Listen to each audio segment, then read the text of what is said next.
அத்தியாயம் 1.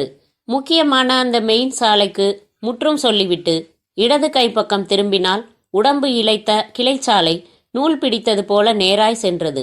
திடீரென்று ஒரு பங்களா, கடந்தால் ஒரு பள்ளியின் மைதானம். யூனிஃபார்மில் நாளைய இளம் பெண்கள் குதித்து குதித்து வாலிபால் ஆடுவதை பார்த்து ரசிப்பதற்குள் புகை கக்கும் சின்ன தொழிற்சாலை. விரோதம் போல தூர தூரமாய் மரங்கள். அப்புறம் விஜயநகர் என்கிற எக்ஸ்டென்ஷனுக்கு தம்மா தூண்டு பெயர் பலகை. விஜயநகர் தம் பிடித்து பெரிய ஏரியா ஆகிவிடும் உத்தேசத்தில் இருந்தது. நட்ட நடுவில் ஏராள இடம் விட்டு அங்கங்கே கட்டிடங்களுக்கு ஆரம்ப வேலைகள். ஒன்றில் சாரம் கட்டி கைமாற்றி உச்சிக்கு சிமெண்ட் ஜல்லி கலவை போய்கொண்டிருந்தது. நமக்கு வலதுபுறமாக சுமாரான பங்களா வாசலில் ஹீரோ ஹோண்டா ஸ்டார்ட் செய்து திரும்பி வாசலில் நிற்கும் வெள்ளை வெள்ளையர் மனைவிக்கு டாடா சொல்லும் இளைஞன். இன்னொரு பக்கம் மொட்டை மாடியில் துணிகளை கிளிப் செய்து கொண்டு ப்ரொஃபைலில் கழுத்துக்கு கீழே சுதந்திரமாய் காட்சி பொருளாக்கி கொண்டிருக்கும் வேலைக்காரி. திறந்த வெளியில் பொழுது போகாத இளைஞர்கள், வெயிலோ வியர்வையோ பார்க்காமல் விளையாடும் அந்த கிரிக்கெட், இதெல்லாம் வேண்டாம். நேற்றுதான் கிரகப்பிரவேசம் செய்தது போல அந்த பங்களா பளிச்சென்று இருந்தது. வாசலில் கூர்க்கா இல்லை. பங்களாவின் இரண்டு புறங்களிலும் நெட்டிலிங்க மரங்கள் அட்டென்ஷனில் அணிவகுத்து நின்றன. ஏராள புல்வெளிகளுக்கு நடுவில் கார் போக வர சிமெண்ட் தளம். தளத்தின் எல்லையில் முக்கோணமாய் குத்தி வைத்து வெள்ளையடிக்கப்பட்ட செங்கற்கள். புல் நடுவில் சாயங்கால உபயோகத்திற்கு மெத்தை, திண்டு, தமாராம் என்று பந்தாவாய் ஊஞ்சல். போர்டிகோவில் இரண்டு கார்கள் வெவ்வேறு ஜாதியில் ஷோரூமில் இருந்து நேராய் வந்து நின்றன. அதில் துடைப்பதற்கு எதுவும் இல்லை. ஆனால் துடைத்து கொண்டிருந்தான் ஒருவன். போர்டிகோவின் உத்தரத்திலிருந்து அங்கங்கே செயின் கட்டி தொங்கவிட்ட மண் தொட்டியில் யாரோ பார்த்து ரசிக்கவென்று பூக்கள். 3 படிகள் ஏறி முக்கிய வாசல். சினிமா தியேட்டர் மாதிரி அகலமான இரட்டை கதவுகளை தொட்டால் தேக்கின் பாலிஷில் நம் ரேகை பார்க்கலாம். உள்ளே ஒரு விமானத்தை கொண்டு வந்து நிறுத்தலாம் போல் இருந்தது. நீங்கள் நேற்று சினிமாவில் பார்த்த மாதிரியே நட்ட நடு ஹாலில் இருந்து மாடிப்படிகள் புறப்பட்டு மேலே போய் அப்புறம் 2 கிளைகளாக பிரிந்து சென்றன. சோஃபாக்கள் வா வந்து உட்காரு என்பது போல் இருந்தன. அதை தூசி, ஏது தூசி, சும்மா வாங்கும் சம்பளத்துக்காக தட்டி கொண்டிருந்த பெண் வா வந்து முத்தமிடு என்பது போல் இருந்தால். ஹாலுக்கு அருகிலேயே ஒரு கண்ணாடி தடுப்புகளுடன் கூடிய அறை. அதில் சுழல் நாற்காலியில் மேனேஜர் ராம் மனோகர். அதிகபட்சமாக மதிப்பிட்டாலும் 30 தான் மதிக்கலாம். பிரவுன் டிண்டன் கண்ணாடிக்குள் ஓரிடத்தில் நிற்காத விழிகள். தலையை தூக்கி வாரி இருந்ததில் ஒரு லுக் சேர்ந்திருந்தது. கிருஷ்ணகுமாரின் பர்சனல் மேனேஜர். ஏசி வேலை செய்யவில்லையா? பொமரேனியனுக்கு காய்ச்சலா? விசாரித்து அலைந்து ப்ளூ ஃபிலிம் கேசட் வாங்கி வர வேண்டுமா? வண்டிகளுக்கு பெட்ரோல் போட வேண்டுமா? வீட்டில் டெலிஃபோன் ஒலிக்கிறதா? ஸ்விம்மிங் பூலில் தண்ணீர் மாற்ற வேண்டுமா? பிரபல டென்டிஸ்டிடம் அப்பாயின்மெண்ட் ஃபிக்ஸ் செய்ய வேண்டுமா? பயணங்களுக்கு டிக்கெட் எடுக்க வேண்டுமா? தோட்டத்தை அழகுபடுத்த புதிதாக செடிகள் வாங்க வேண்டுமா? பதில் சொல்ல வேண்டியவன் ராம் மனோகர். தீக்குச்சியை திருப்பி வைத்து பல் குத்துவான். எத்தனை ஆங்கில பத்திரிகைகள் உண்டோ அத்தனையும் அவன் மேஜையில் உண்டு. தினம் 3 வேளைகள் அவன் மேஜையின் ஆஸ்ட்ரேயை காலி செய்ய வேண்டும். ரம்யாவை கண்ணாடிக்குள் இருந்து பார்ப்பான், அப்படி பார்ப்பான். ரம்யா, இங்கிருந்து 3வது பேராவில் சந்திக்கலாம். கிருஷ்ணகுமார் பாத்டப்பில் நுரைக்குள் திவ்யமாக குளித்து கொண்டிருக்க, அறையில் ரெக்கார்ட் பிளேயர் அடுத்தடுத்து ரெக்கார்டுகளை அனாவசியத்திற்கு இசைத்து கொண்டிருந்தது. அறையில் இருக்கும் பொருள்களை பட்டியலிட்டால் இங்கு தீர்ந்துவிடும். வேளச்சேரி மெயின் ரோட்டில் சுஜி கலர் லேபரட்டரி பார்த்திருப்பீர்கள். அப்புறம் Suji dubbing theatre, Suji batteries, Suji pressure cookers, Suji பல்புகள், சுஜி புடலங்காய்கள். இத்தனை நிறுவனங்களும் அப்பா உழைத்து உருவாக்கியவை. சுஜி அம்மா 2 பேரும் வச்சுக்கங்கப்பா என்று எல்லாவற்றையும் 2 கண்மணிகளிடமும் ஒப்படைத்துவிட்டு சொர்க்கத்தில் ஓய்வெடுக்க, கிருஷ்ணகுமார் ஒரு கண்மணி, மற்றொன்று பக்கத்து அறையில் கஞ்சா அடித்து கொண்டிருந்தான். தரையில் இருந்து 4 அடி உயரத்தில் நடந்தான். மொட்டுக்கள் எல்லாம் உடனே மலர்ந்தன. சுவரில் இருந்த ஓவிய புலி வாய் திறந்து அவனை விழுங்க வந்தது. அந்த அறையே தொட்டிலாக அசைந்து அவனை தாளாட்ட, காதில் இசை அணிந்து கட்டிலில் கால் விரித்து படுத்திருந்த மோகன்குமார் பக்கத்தில் தட்டில் இருந்து ஜாங்கிரி எடுத்து ஆசையாய் கடித்து கொண்டான். கல்லில் துவைத்த பேண்ட்டுகள் 4 சட்டைகள் 4 வைத்திருக்கிறான். எங்கே போகிறான் என்பதும் தெரியாது. எப்போது வருகிறான் என்பதும் தெரியாது. நிர்வாக பொறுப்பில் பங்கெடுத்து கொள்ள சொல்லி கிருஷ்ணகுமார் வற்புறுத்தும் போது, நீ இருக்கும்போது எனக்கு என்ன அண்ணா வேலை, விட்டுவிடு என்று நழுவி விடுவான். ரீடிங் ரூமில் எல்லா புத்தகங்களையும் அள்ளி போட்டு ஷெல்ஃபுகளை துடைத்து வரிசை பிரகாரம் புத்தகங்களை அடுக்கிக் கொண்டிருக்கும் ரம்யாவின் ஜாக்கெட்டுகள் உற்று பார்த்தால், சேச்ச, 1 வருடத்திற்கு முன் கிருஷ்ணகுமார் கட்டின தாலி அங்கே ஒளிந்து கொண்டிருக்கும் என்று சொல்ல வந்தேன். எங்கெங்கே எவ்வளவு தேவையோ அங்கங்கே அவ்வளவு அளவுகளுடன் இருந்தாள் ரம்யா. சதா சேலை சேலை, வேறு எந்த உடையும் பிடிப்பதில்லை. அந்தரங்கமாக கிருஷ்ணகுமார் விசாரித்த போது, வேறு எந்த உடையிலுமே லோஹிப் வரை அழகை வெளிப்படுத்த முடியாதே என்று சொல்லி தலையில் குட்டு வாங்கியவள். இப்படியாக அறிமுகங்களுடன் இந்த அத்தியாயம் முற்றும். அத்தியாயம் 2. பஸ்ஸை விட்டு கீழே இறங்கினான். பையை தோளில் மாட்டிக்கொண்டான். கொஞ்சம் இறங்கியிருந்த ஜீன்ஸின் ஜிப்பை மேலே ஏற்றிவிட்டு கொண்டான். சார், ரிக்ஷா வேணுமா? காது கேட்காதவன் போல நடந்தான். பெட்டிக்கடையில் நின்றான். தோரணம் தோரணமாக தொங்கின பத்திரிகைகளை விலக்கி கடைக்காரனை பார்த்து, கோல்டு ஃபிளேக் ஃபில்டர் 1 பாக்கெட் என்றான். வாங்கி நிதானமாக ஒன்றை எடுத்து கத்தரித்த அட்டையில் விளக்கு நெருப்பு எடுத்து பற்ற வைத்து கொண்டு சாலையில் வாகனங்களின் சீரல்களை பார்த்தான். காரை தொடர்ந்து காரும் அதனைத் தொடர்ந்து காரும் சென்று கொண்டிருந்தது. ஏன் பாலா, நீ கார் வாங்குவியா என்றாள் அவள். நமக்கு எதுக்கு கண்ணம்மா அதெல்லாம்? என்னோட கற்பனைகளே தனி. என்ன சொல்லு? ஓரளவுக்கு சௌகரியமான ஒரு வீடு, தேவைக்கு போதுமான சம்பளத்துல ஒரு வேலை, ஒரு சைக்கிள் போதும். தினம் சாயங்காலம் மல்லிகை பூவோட நான் வருவேன். நீ தயாரா இருக்க. 1 நாள் பீச், 1 நாள் ஹோட்டல், 1 நாள் கடைத்தெரு. 1 வருடத்துக்கு குழந்தையே வேணாம். அப்புறம் ஒரு பையன், அப்புறம் 3 வருஷம் இடைவெளி, அப்புறம் ஒரு பொண்ணு. முதல்ல வேலை தேடுங்க, அப்புறம் மற்ற கற்பனைகளை வச்சுக்கலாம். சார், இந்தாங்க பாக்கி. பாலா பாக்கி சில்லறையை வாங்கி பாக்கெட்டில் போட்டுக்கொண்டான். அவன் தலை பயணத்தில் வெகுவாக கலைந்து முன்னெற்றியை மறைத்திருந்ததை லட்சியம் செய்யவில்லை. தாடையில் சொரசொரவென்று தாடியின் முன்னுரை. பாதையோரமாக மெதுவாக நடந்தான். போஸ்டர்களும் பேனாக்களும் கர்ச்சிப்புகளும் பரப்பி வைக்கப்பட்டு போனிக்கு காத்திருக்க 10 அடி நடப்பதற்குள் 4 பேர் இடித்து கொண்டு போனார்கள், வந்தார்கள். மூங்கில் கூடையில் கொய்யாப்பழம் குவித்து வைத்துக்கொண்டு அந்த பெண் குழந்தைக்கு பால் கொடுத்து கொண்டே 4 1 ரூபா என்றாள். ரெடிமேடு கடைகளின் ஷோகேஸ்களில் சட்டைகள், குல்லாய்கள், கவுன்கள் என்று பின் குத்தியிருக்க, வாங்க வேணாம் சார், சும்மா பார்த்துட்டு போங்க. கடந்து நடந்தான். இன்றைய ஸ்பெஷல் என்று கலர் கலர் சாக்பீஸில் ஐட்டம்ஸ் எழுதி வைத்திருந்த மிலிட்ரி ஹோட்டலுக்குள் நுழைந்து கை கழுவும் இடத்தை தேடினான். கடப்பை கல் மேஜையில் உட்கார்ந்து ஈக்களை ஒரு கையால் துரத்தி கொண்டே சாப்பிட்டு முடித்தான். கல்லாவில் நெருப்பு பெட்டி வாங்கி பற்ற வைத்து கொண்டு, பக்கத்துல என்ன லாட்ஜ் இருக்கு என்றான். இப்படியே போய் 2வது கட்டிங்ல திரும்பினா முத்துவேல் லாட்ஜ்னு இருக்கும்.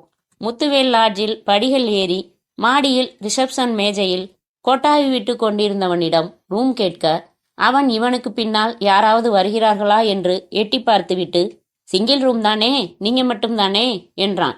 ஏன், இந்த லாட்ஜில் யாரும் தனியா தங்க மாட்டாங்களா? அதுக்கில்ல சார், காமன் லெட்ரின் தான். 500 ரூபாய் வாடகை, 1000 ரூபாய் அட்வான்ஸ் கொடுங்க. எத்தனை நாள் தங்குவீங்க? தெரியலன்னா என்ன அர்த்தம்?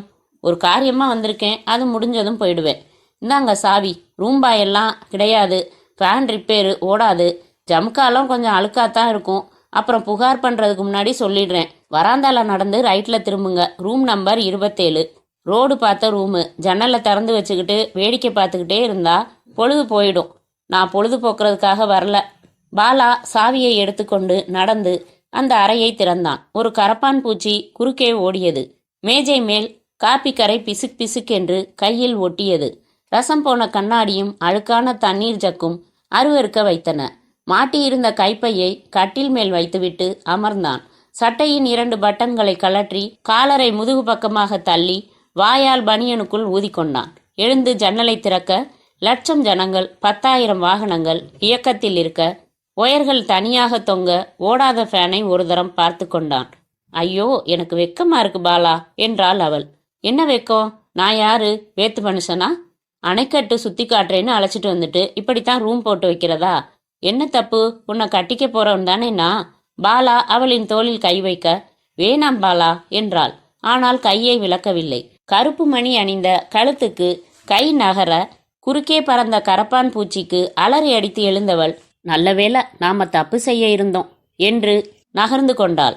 ஏய், என்ன இது? ப்ளீஸ் உட்காரு, சொன்னா கேளு. நல்ல ஆசைதான். இந்த அளவுக்கு இடம் கொடுத்ததே ஏன் தப்பு தான். வாங்க போகலாம். இது அநியாயம். என்னை சூடேத்தி விட்டுட்டு இப்படி பண்றியே. ஆரம்பத்திலேயே ரூமுக்கெல்லாம் வரமாட்டேன்னு சொல்லியிருக்கலாமே. இது என்ன பாதி பத்தினித்தனம்? பாலா, முதல்ல வேலை, அப்புறம் கல்யாணம், அப்புறம்தான் இது. அவசரப்படாதீங்க. அப்புறம் ஏதாச்சும் ஒண்ணுன்னா நான் தான் கஷ்டப்படுவேன். லாட்ஜ் மேனேஜர் உள்ளே வந்து, சார் உங்க பேரு அட்ரஸ் எதுவும் சொல்லலையே என்றான். பாலா, திருப்பூர்னு எழுதிக்கங்க. அவன் போனதும் பாலா எழுந்து அறையை பூட்டிக் கொண்டு புறப்பட்டான். லாட்ஜ் கட்டிடத்தை விட்டு கீழே இறங்கி வந்து காலியான ஆட்டோவை பார்த்து நடந்தான். ஆட்டோ டிரைவரிடம், கோவிந்தப்பன் தெருவுக்கு எப்படி போகணும் என்றான்.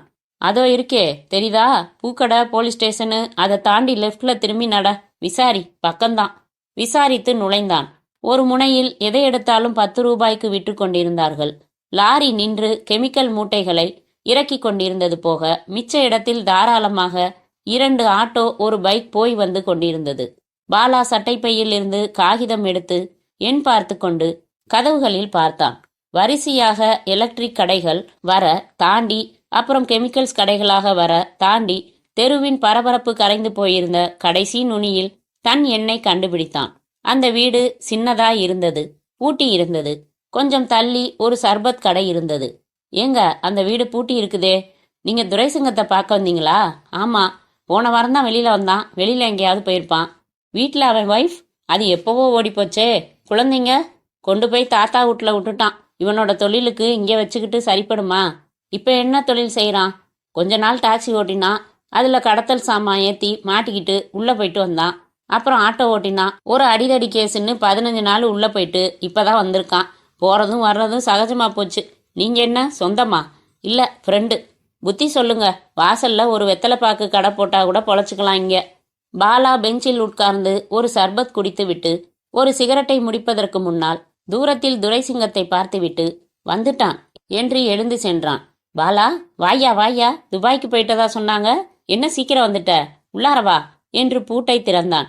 உள்ளே ஒரு முற்றம், கிணறு எல்லாம் நடுமையத்தில் இருக்க இந்த பக்கம் ஒன்று, அந்த பக்கம் ஒன்று அறைகள் இருந்தன. ஒரு அறைக்குள் அழைத்து போய் நாடாவேந்த கட்டிலில் கிடந்த லுங்கியை விலக்கி, உட்காரு முதல்ல. என்ன சாப்பிட்ற? இப்பதான் சர்பத் சாப்பிட்டேன். எப்படி இருக்க தோர? தனியாலாம் இருக்கேன். பார்வதி, நான் சொல்வேனே கான்ட்ராக்டர் கணேசன்னு, அவன் கூட ஓடி போயிட்டாப்பா. குடும்பத்து குட்டியா இருந்தா ஒழுங்கா இருக்கும். நானே ஓடி வந்தவளை தானே சேர்த்துக்கிட்டேன். எப்படி தங்கும்? குழந்தைகளை கொண்டு போய் புதுக்கோட்டையில தாத்தா வீட்டுல விட்டுட்டேன். நீ என்ன பதிலே சொல்லலையே நம்ம கேள்விக்கு? மறுபடி ஒப்பந்தத்தை நீடிக்கிறோம்னு தான் கம்பெனில சொன்னாங்க. நான் தான் வேணாம்னு வந்துட்டேன். கல்யாண ஆசை வந்துடுச்சாக்கும். அந்த எண்ணத்துல தான் வந்தேன். இங்கே வந்து பார்த்தா நான் ஏமாந்துட்டேன் துரை. என்னையாச்சு? திருப்பூர்லயே யாரோ ஒரு குட்டிய டாவடிச்சுக்கிட்டு இருப்பியே, அதைத்தானே கல்யாணம் பண்ண இருந்த? ஆமா, உங்களுக்காக காத்திருப்பேன்னு தலையில சத்தியம் அடிச்சா துரை. வேற ஒருத்தனை பிடிச்சிட்டாளா? எப்படி அவளுக்கு மனசு வந்துச்சு துரை? எப்படி எப்படியெல்லாம் பேசியிருக்கோம், எப்படி எப்படியெல்லாம் பழகி இருக்கோம். நான் அவளை எங்கெங்கேயோ தொட்டிருக்கேன். அதே இடங்களை புருஷன் தொடுறப்போ கூசாது, உறுத்தாது. ஆமா, நீ ஒண்ணு எவனாச்சும் பணக்காரனா மாட்டியிருப்பான். நீ எப்ப துபாயில இருந்து வர்றது, எப்போ கல்யாணம் நடக்கிறதுன்னு கழுத்தை நீட்டியிருப்பா. என்ன துரை நியாயம் இது? இல்லதான். ஏண்டா இதை சொல்லி அலுவலகத்துக்கு தானா திருப்பூர்ல இருந்து மெட்ராஸ் வந்த? அவ இங்கேதான் வாழ வந்திருக்கா துரை. பார்த்து நியாயம் கேட்க போறியா? மனசு ஆறலையே துரை. அட போடா, சென்னையில 10 ரூபாய்க்கு 3 பொம்பளை கிடப்பா. சரிதான், கழுத விட்டுதுன்னு வேலையை பாக்குறியா? பணம் நிறைய சேர்த்திருக்கியா? சொல்லு, கைவசம் ஐடியா வச்சிருக்கேன். என்ன ஐடியா? ஸ்மக்லிங் பண்ணலாம். அது வழிவகையெல்லாம் நமக்கு தெரியும். கொஞ்சம் முதல் போட்டா போதும். அதெல்லாம் சட்டவிரோதம் துரை. சட்டவிரோதமா? இந்தா பாரு என்று துரை பேண்டின் 2 பாக்கெட்டுகளிலும் புடைத்து கொண்டு இருந்ததை கைவிட்டு எடுத்து கட்டிலில் போட்டான். 4 மணி பர்சுகள். சென்ட்ரல் டு எக்மோர் 2 ட்ரிப் தான் போயிட்டு வந்தேன்.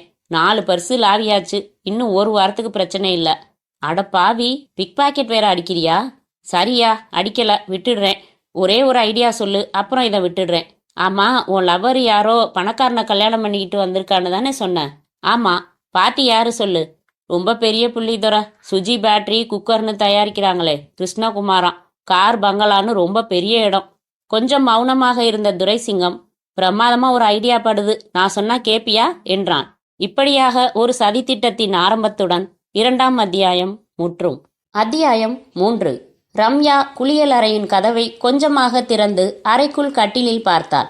கதவை முழுவதுமாக திறந்து அறைக்குள் சுதந்திரமாக நடந்து வார்ட்ரோப்பை அடைந்தாள். ஹேங்கர்களை நகர்த்தி நகர்த்தி டார்க் வயலட்டில் சேலையும் ஜாக்கெட்டும் எடுத்துக்கொண்டு அணிந்து கொண்டாள். அலங்கார மேஜை முன் வந்து நின்றபோது, குட் மார்னிங் ரம் என்றான் கிருஷ்ணகுமார். Good morning. ரொம்ப தேங்க்ஸ் ராம் டார்லிங். என்னத்துக்கு? காலங்காத்தாலே ஒரு ரம்யமான தரிசனம் கொடுத்ததுக்கு என்று எழுந்து உட்கார்ந்தான். சீ என்று முகம் சிவந்து வெட்கப்பட்டாள். முழிச்சுக்கிட்டு தான் இருந்தீங்களா என்று சீப்பை அவன் மேல் எறிந்தாள். சொல்லவே இல்லையே நீ என்று எழுந்து அவள் அருகில் வந்தான். எதை சொல்லல? நடுமுதுகுல உனக்கு மச்சம் இருக்குன்னு. படவா, திருட்டுத்தனமா பார்த்துட்டு விளக்கம் வேற கேக்குறீங்களா? புருஷன் பொண்டாட்டிக்குள்ள என்ன திருட்டுத்தனம் என்று லிப்ஸ்டிக் எடுத்து நான் போட்டு விடுறேன் என்று அவள் உதடுகளை தன் பக்கம் திருப்பி சிகப்பு தடவினான். இந்த மாதிரியே எப்பவும் இருக்கணும் கிரிஷ். நான் கம்பெனிக்கெல்லாம் போக வேணாமா? இன்டர்காம் ஒலித்தது. கொஞ்ச நேரம் சுவாரஸ்யமா பேசிட்டு இருக்க விடமாட்டானே இந்த ராம் என்று எடுத்து, என்ன ராம், இப்ப நீ குட் மார்னிங் சொல்லலன்னு யார் அழுதா சொல்லு என்றான். சார், உங்களை பார்க்கணும்னு ஒரு பெரியவர் வந்திருக்காரு. என்ன, எதுவும் டொனேஷனா? நீயே கொடுத்து அனுப்பிடேன். இல்லை சார், ரொம்ப முக்கியமான விஷயம்னு சொல்றாரு. நான் இப்பத்தான் எழுந்தேன், இன்னும் குளிக்க கூட இல்லை ராம். என்னவா? உங்ககிட்ட தான் பேசணுமா? கூட ஒரு பொண்ணும் வந்திருக்கு. வேலை கேட்டு வந்திருப்பாரு. அப்புறம் வர சொல்லேன். கேட்டுட்டேன், அது இல்லையா. என்ன வயசு இருக்கும்? 55 வயசு இருக்கும். பொண்ணுக்கு என்ன வயசு இருக்கும்னு கேட்டேன். 20க்கு உள்ளதான் இருக்கும். விசிட்டர்ஸ் ரூம்ல வெயிட் பண்ண சொல்லு, வரேன் என்று வைத்தார். என்னவாம் கிரிஷ் என்றால் கூந்தல் வாரிக்கொண்டே. யாரோ பொண்ணோட வந்திருக்காங்க.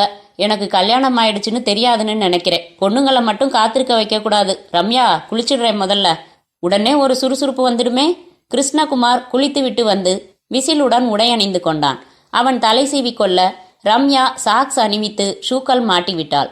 டை கட்டிவிட்டு கோட் அணிய உதவி புரிந்தாள்.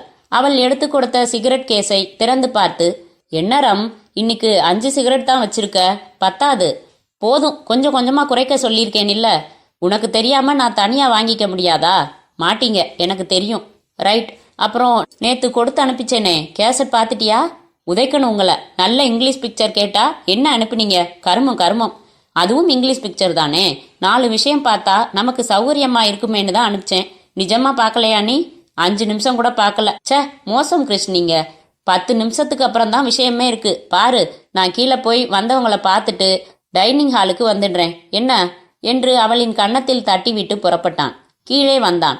ராம் மனோகர் தன் அலுவலக அறையில் இருந்து கண்ணாடி சுவர் வழியாக இவன் வருவதை பார்த்துவிட்டு எழுந்து வந்து, அவங்கள உட்கார வச்சிருக்கேன் சார் என்றான்.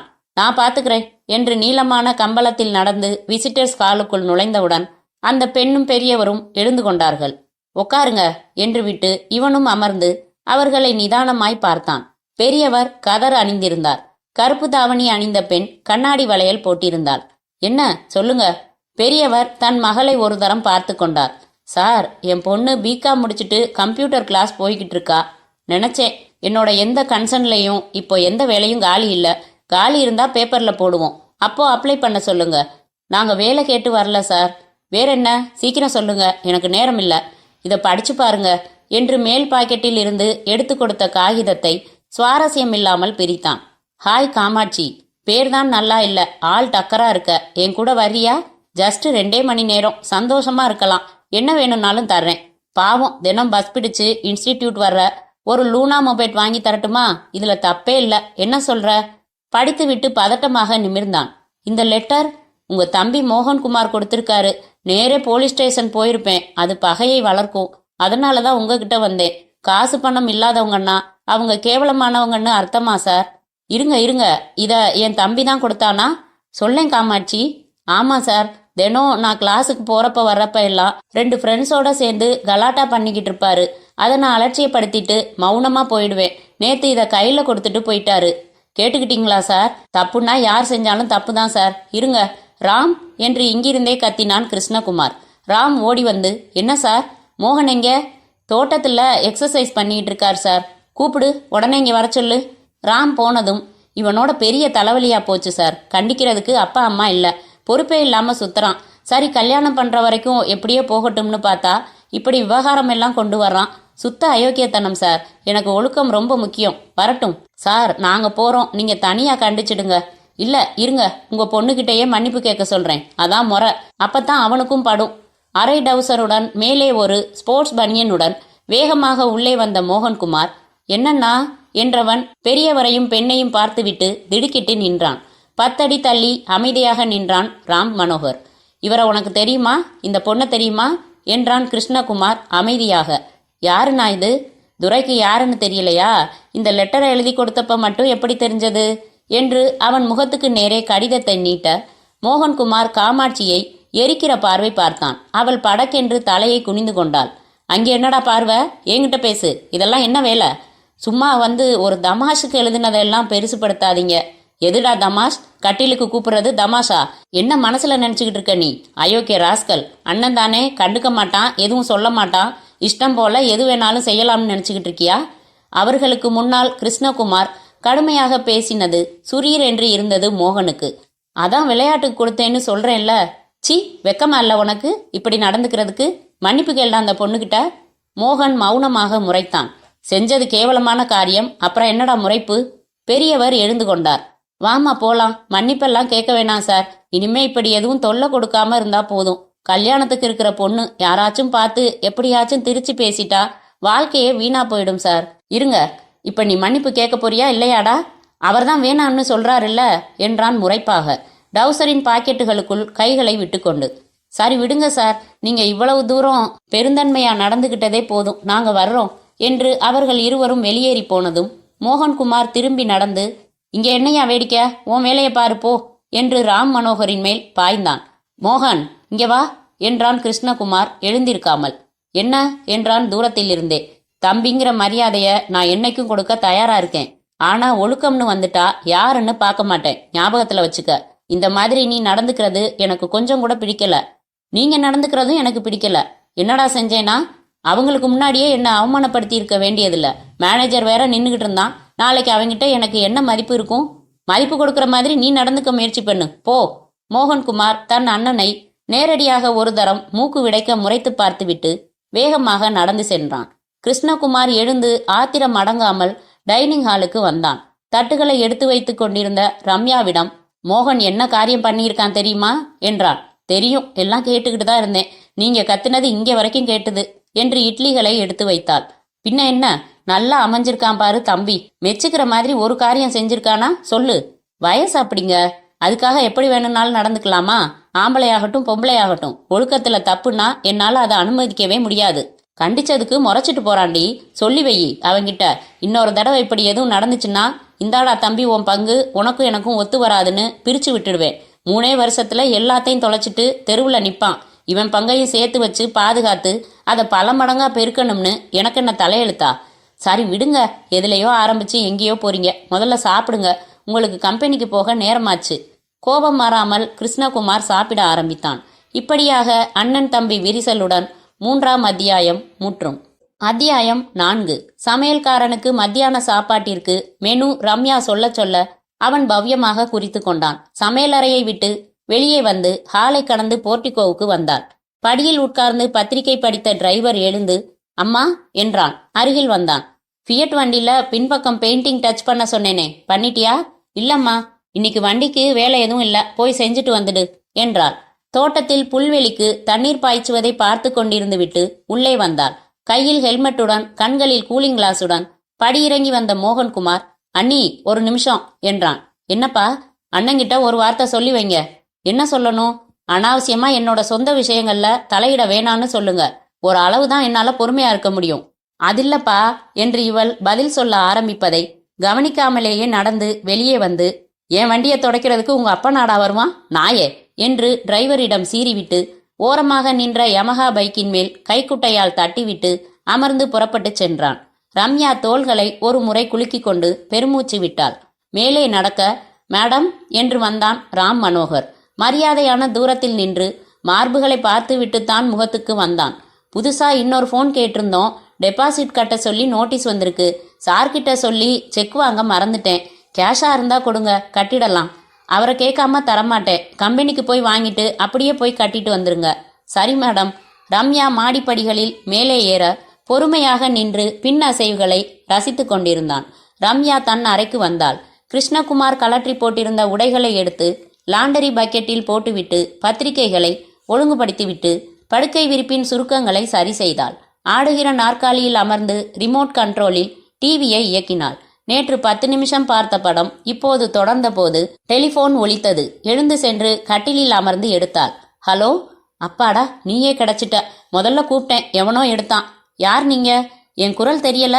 2 வருஷம் கழிச்சும் உன் குரல் எனக்கு கொஞ்சம் கூட மறக்கல ரம்யா. ஹலோ, யார் நீங்க? நிஜமா தெரியல? பாலா. யாரு? பாவண்ணா, லாவண்ணா, பாலா. திருப்பூர் பாலா, துபாய் போன பாலா, திரும்பி வந்துட்ட பாலா, உன்னை தேடின பாலா, உன் துரோகத்தை புரிஞ்சுக்கிட்ட பாலா, நீ காதலிச்ச பாலா, காத்திருப்பேன்னு சத்தியம் செஞ்ச பாலா. இன்னும் எப்படி சொல்றது? திக் என்று அதிர்ந்தாள் ரம்யா. உடனே வியர்த்தது. திரையில் அவள் நோ நோ என்றாள். என்ன பேச்சே காணோம்? இன்னும் நினைவுக்கு வரலையா? வைகை டாம் பார்க்க போனோமே, ரூம் எடுத்து தங்கினோமே, வேணாம்பாலா வேணாம்பாலான்னு சொல்லிக்கிட்டே என்ன அனுமதிச்சியே, பாதியில படக்குன்னு எழுந்துகிட்டியே. ரம்யா எச்சில் விழுங்கினாள். நெற்றியின் குங்குமம் வியர்வையில் கரைய ஆரம்பிக்க, திரையில் அவளின் உதடுகளுக்கு மேலேயும் புள்ளி புள்ளியாய் வியர்வை. ரம்யா எச்சில் விழுங்கினாள். நெற்றியின் குங்குமம் வியர்வையில் கரைய ஆரம்பித்தது. நேர்ல பார்த்தாதான் ஞாபகம் வருமா ரம்யா? வரட்டுமா? ஐயோ வேணாம். இத்தனை நாள் கழிச்சு முதல் வார்த்தையே அபசகுணமா? பாலா, நீங்க எங்கிருந்து பேசுறீங்க? உன்ன மாதிரி சொந்தமாலாம் ஃபோன் கிடையாதுமா, காசு போட்டு தான் பேசுறேன், வச்சிடாத. பாலா, சரி என்ன விஷயம்? விஷயம் நீ தான் சொல்லணும். எவ்வளவோ நடந்து போச்சு பாலா, இனிமே அதையெல்லாம் பேசுறது நாகரிகம் இல்ல. இப்போ நான் இன்னொருத்தர் மனைவி, கௌரவமா சந்தோஷமா இருக்கேன். கார் பங்களான்னு கிடைச்சா சந்தோஷம் இல்லாம அழுதுகிட்டா இருப்பாங்க. ஆனா என்ன அம்போன்னு விட்டுட்டே பாத்தியா? பாலா, என்ன கொல்லாதீங்க. என்ன நடந்துச்சுன்னு உங்களுக்கு தெரியாது. அம்மாவுக்கு உடம்பு சரியில்லாம சீரியஸா போய் இத மாதிரி 100 கதை நீ சொல்வேன்னு எனக்கு தெரியும்.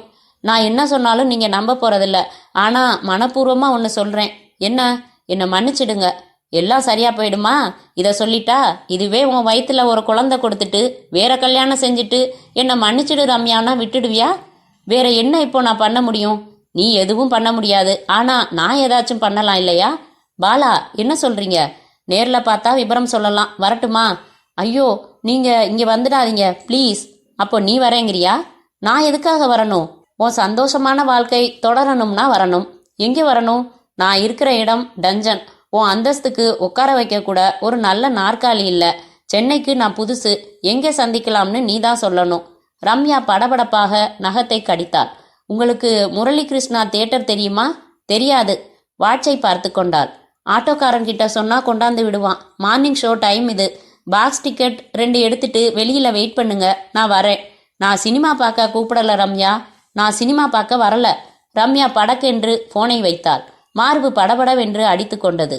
திரையில் அடுத்த கதையில் 2 பெண்கள் புரொஃபஸரிடம் ஸ்பெஷல் டியூஷனுக்காக வந்து குட் மார்னிங் சார் என்று சொல்லிக் கொண்டிருக்க டிவியை அணைத்தாள். அலமாரியை திறந்து கைப்பை எடுத்தாள். உள்ளே பணம் இருக்கிறதா என்றும் பார்த்து கொண்டாள். அறையை சாத்திவிட்டு வெளியேறினாள். ஜன்னல் துடைத்து கொண்டிருந்த வேலைக்காரியிடம், ஐயா ஃபோன் செஞ்சா ஷாப்பிங் போயிருக்காங்கன்னு சொல்லு என்றாள். பங்களாவை விட்டு வெளியேறி ஆட்டோ பிடித்து கொண்டாள். தியேட்டர் வாசலில் இறங்கினதும் சேலையை தலைப்பெடுத்து போர்த்தி கொண்டாள். காத்திருந்த பாலா வந்து, பரவாயில்லையே, சொன்னபடியே வந்துட்ட என்றான். டிக்கெட் வாங்கிட்டீங்களா? இதோ வாங்க போயிடலாம், உள்ள உட்காந்து பேசலாம். ஓ, யாராச்சும் பார்த்துடுவாங்க இல்ல? இருவரும் நடந்து படிகள் ஏறி அந்த பாக்ஸுக்குள் எட்டி பார்த்து, ஏற்கனவே ஒரு ஜோடி இப்போதே தோள் மேல் கை போட ஆரம்பித்திருக்க, அடுத்தது காலியாயிருக்க சென்று அமர்ந்தார்கள். தமிழ்நாடு அரசு தன் சாதனைகளை எம்என் ராஜம் வாயிலாக விளக்கி கொண்டிருக்க, பாலா, தயவு செஞ்சு என் வாழ்க்கையில குறுக்கிடாதீங்க என்றாள் ரம்யா உடைந்த குரலில். அளப்பொரியா? வேணாம், மேக்கப் கலைஞ்சிடும். நடந்ததெல்லாம் தயவு செஞ்சு மறந்துடுங்க பாலா. முடியலையே ரம்யா, இதோ இங்கே முத்தம் கொடுத்திருக்க, நினைவிருக்கா என்று தன் உதடுகளை காட்டினான். தலையை குனிந்து கொண்டாள். எப்படி மறக்கிறது? கண்ணாடி பார்க்கறப்பெல்லாம் உதடு தெரியுதே, ஞாபகம் வந்துடுதே. இது போதாதுன்னு வசன வசனமா லெட்டர் எழுதியிருக்கியே. நீ மறந்துட்டா நினைவுபடுத்துறதுக்காக சாம்பிளுக்கு 1 கையோட எடுத்துட்டு வந்தேன். படிக்கிறேன், கேக்குறியா என்று பேண்டில் இருந்து எடுத்தான். ப்ளீஸ் வேணாம். மறந்திருப்ப ரம்யா, ரொம்ப நாளாச்சு. இத பாரு, இத மாதிரி ஒரு வசனம் சினிமால கூட வந்ததில்ல. பாலா, இப்போதெல்லாம் என் முகத்திலேயே உங்கள் முகத்தை பார்க்கிறேன். கிணற்றில் எட்டி பார்த்தேன். நீரில் என் பிரதிக்கு பதிலாக உங்கள் முகம். கிட்டத்தட்ட பைத்தியமே ஆகிவிட்டேன் பாலா. ப்ளீஸ் அதையெல்லாம் படிக்காதீங்க. ரொம்ப சங்கடமா இருந்தா வேணாம். சரி, எதுக்காக என்ன பார்க்கணும்னு சொன்னீங்க? ரம்யா, நான் உன்ன மாதிரி இல்ல. யோகியன், பண்பாடுள்ளவன், ஜென்டில்மேன். என் கூட ஒரே ஒரு நாள் வாழ்ந்துடு போதும்னு அசிங்கமா பேச மாட்டேன். அந்த வேலையே வேணாம் உனக்கு. என் காதலி இன்னொருவன் மனைவி. அந்த மரியாதை உனக்கு உண்டு. ரொம்ப தேங்க்ஸ் பாலா. மிச்சத்தையும் கேட்டுட்டு தேங்க்ஸ் சொல்லிடு ரம்யா. நானும் என் கூட்டாளியும் சேர்ந்து ஒரு வியாபாரம் செய்யலாம்னு முடிவுக்கு வந்திருக்கோம். 1,00,000 ரூபாய் முதலீட்டுல. நல்ல யோசனை தான். முதலீடு தான் இல்ல தாயேன். விளையாடுறீங்களா? நீ தான் ஒரு எல்லைக்கு மேலே விளையாட அனுமதிக்கலையே. இப்போ அனுமதிக்கிறதா இருந்தாலும் நான் விளையாடுறதா இல்லை. ஏன்னா நான் யோகியன், பண்பாடுள்ளவன், ஜென்டில்மேன். அதனால் இந்த உதவியை செஞ்சிடேன். பாலா, அவ்வளவு பணத்துக்கு எங்க போவேன்? அதெல்லாம் எனக்கு எப்படிமா தெரியும்? மான நஷ்ட ஈடு மாதிரி காதல் நஷ்ட ஈடுன்னு நினச்சிக்கையேன். பாலா, என்கிட்ட பணம் இல்லை. உன் பணம் உன் புருஷன் பணம்னு பிரித்து பேசுறது ஒரு குடும்ப பொண்ணுக்கு அழகா ரம்யா? 1000 2000ன்னு செலவுக்கு கேட்கலாம், லட்ச ரூபாயை எப்படி கேட்கறது பாலா? என்ன காரணம் சொல்ல முடியும்? அது ஓன் தலைவலி, ஓன் தலைவிதி. மிரட்டுறீங்களா? கூடாதா? பணம் எல்லாம் தர முடியாது, என்ன செய்வீங்க? சபாஷ், பணக்காரியானாவே திமிரு, சித்தாய்ப்பு, அதிகாரம் எல்லாம் வந்துடும் போலிருக்கே. நான் என்ன புதுசாக செய்ய போகிறேன்? வழக்கமாக எல்லா பழைய காதலர்கள் செய்கிற மாதிரி உன்னோட லெட்டர்ஸ் எல்லாம் எடுத்துட்டு போய் கிருஷ்ணகுமாரா கிருஷ்ணகுமாரா படிச்சு பாருப்பா கிருஷ்ணகுமாரான்னு சொல்லுவேன். தாராளமாக செய்யலாம். என் புருஷனோட ஆஃபீஸ் அட்ரஸ் தெரியுமா, இல்லை சொல்லட்டுமா பாலா? பாலா தடால் என்று அதிர்ந்தான். இப்படி ஒரு எதிர்கேள்வி எதிர்பாராதது. என்ன பாலா, மலைச்சு போயிட்டீங்க?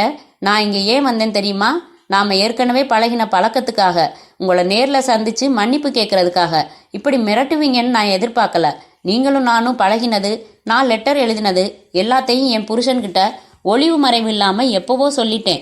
பெருந்தன்மையாக எடுத்துக்கிட்டு டேக் இட் ஈஸின்னுட்டாரு. நீங்கள் அவரை சந்திச்சா என்னதான் லைட்டாக சகஜமாக எடுத்துக்கிட்டாலும் அவர் மனசு சங்கடப்படுமேன்னு பார்த்தேன். பிளாக்மெயில் பண்ணுறதுன்னு நீங்கள் இறங்கிட்டதுக்கப்புறம் இதை தவிர்க்க முடியாது. நீங்கள் பார்த்து சொல்லிக்கோங்க. இப்போ வீட்டுக்கு போனதுமே முதல் காரியமாக அவருக்கு ஃபோன் செஞ்சு சந்திச்சது, மிரட்டினது எல்லாத்தையும் சொல்லி வந்தால் அப்பாயின்மெண்ட் கொடுங்கன்னு சொல்லிடுறேன். ரம்யா சட்டென்று எழுந்து கதவை திறந்து கொண்டு வெளியேற பாலா அதிர்ச்சியுடன் உட்கார்ந்திருந்தான். இப்படியாக பாலாவின் முதல் முயற்சியின் தோல்வியுடன் 4ஆம் அத்தியாயம் முற்றும். அத்தியாயம் 5. மோகன்குமார் தனக்கு போடப்பட்டிருந்த 3 கார்டுகளையும் ஒன்றாக சேர்த்து கையில் எடுத்தான். மெதுவாக உயர்த்தி கொஞ்சமாக விலக்கி பார்த்தான். உள்ளுக்குள் திடீரென்று உஷ்ணம் பரவினது. இப்படி பவர்ஃபுல் பொசிஷன் தனக்கு வந்திருப்பதை வெளிக்காட்டி கொள்ளாமல் மறுபடி அமைதியாக கவிழ்த்து வைத்தான். அருகே அமர்ந்திருந்த பிரசன்னா தன் கார்டுகளை பார்த்துவிட்டு நான் அம்பேல் என்றான். எதிரே அமர்ந்திருந்த விக்டர் கார்டை எடுத்து பார்ப்பதற்கு முன்பாக நெஞ்சில் சிலுவை போட்டுக்கொண்டான். சூதாட்டத்துக்கெல்லாம் ஜீசஸ் உதவ மாட்டார்டா கண்ணா, கார்டை எடு. விக்டர் கார்டுகளை எடுத்து பார்த்து கவிழ்த்து விட்டு ஒரு 100 ரூபாய் நோட்டை எடுத்து களத்தில் போட்டான். என்ன மோகன், பையன் 50 விட்டு 100க்கு தாவி இருக்கான். நீ என்ன அம்பேல் அனுக்கிறியா என்றான் பிரசன்னா கிளாஸில் ரம் ஊற்றிக்கொண்டே. கொஞ்சம் நின்னுதான் பாப்பமே.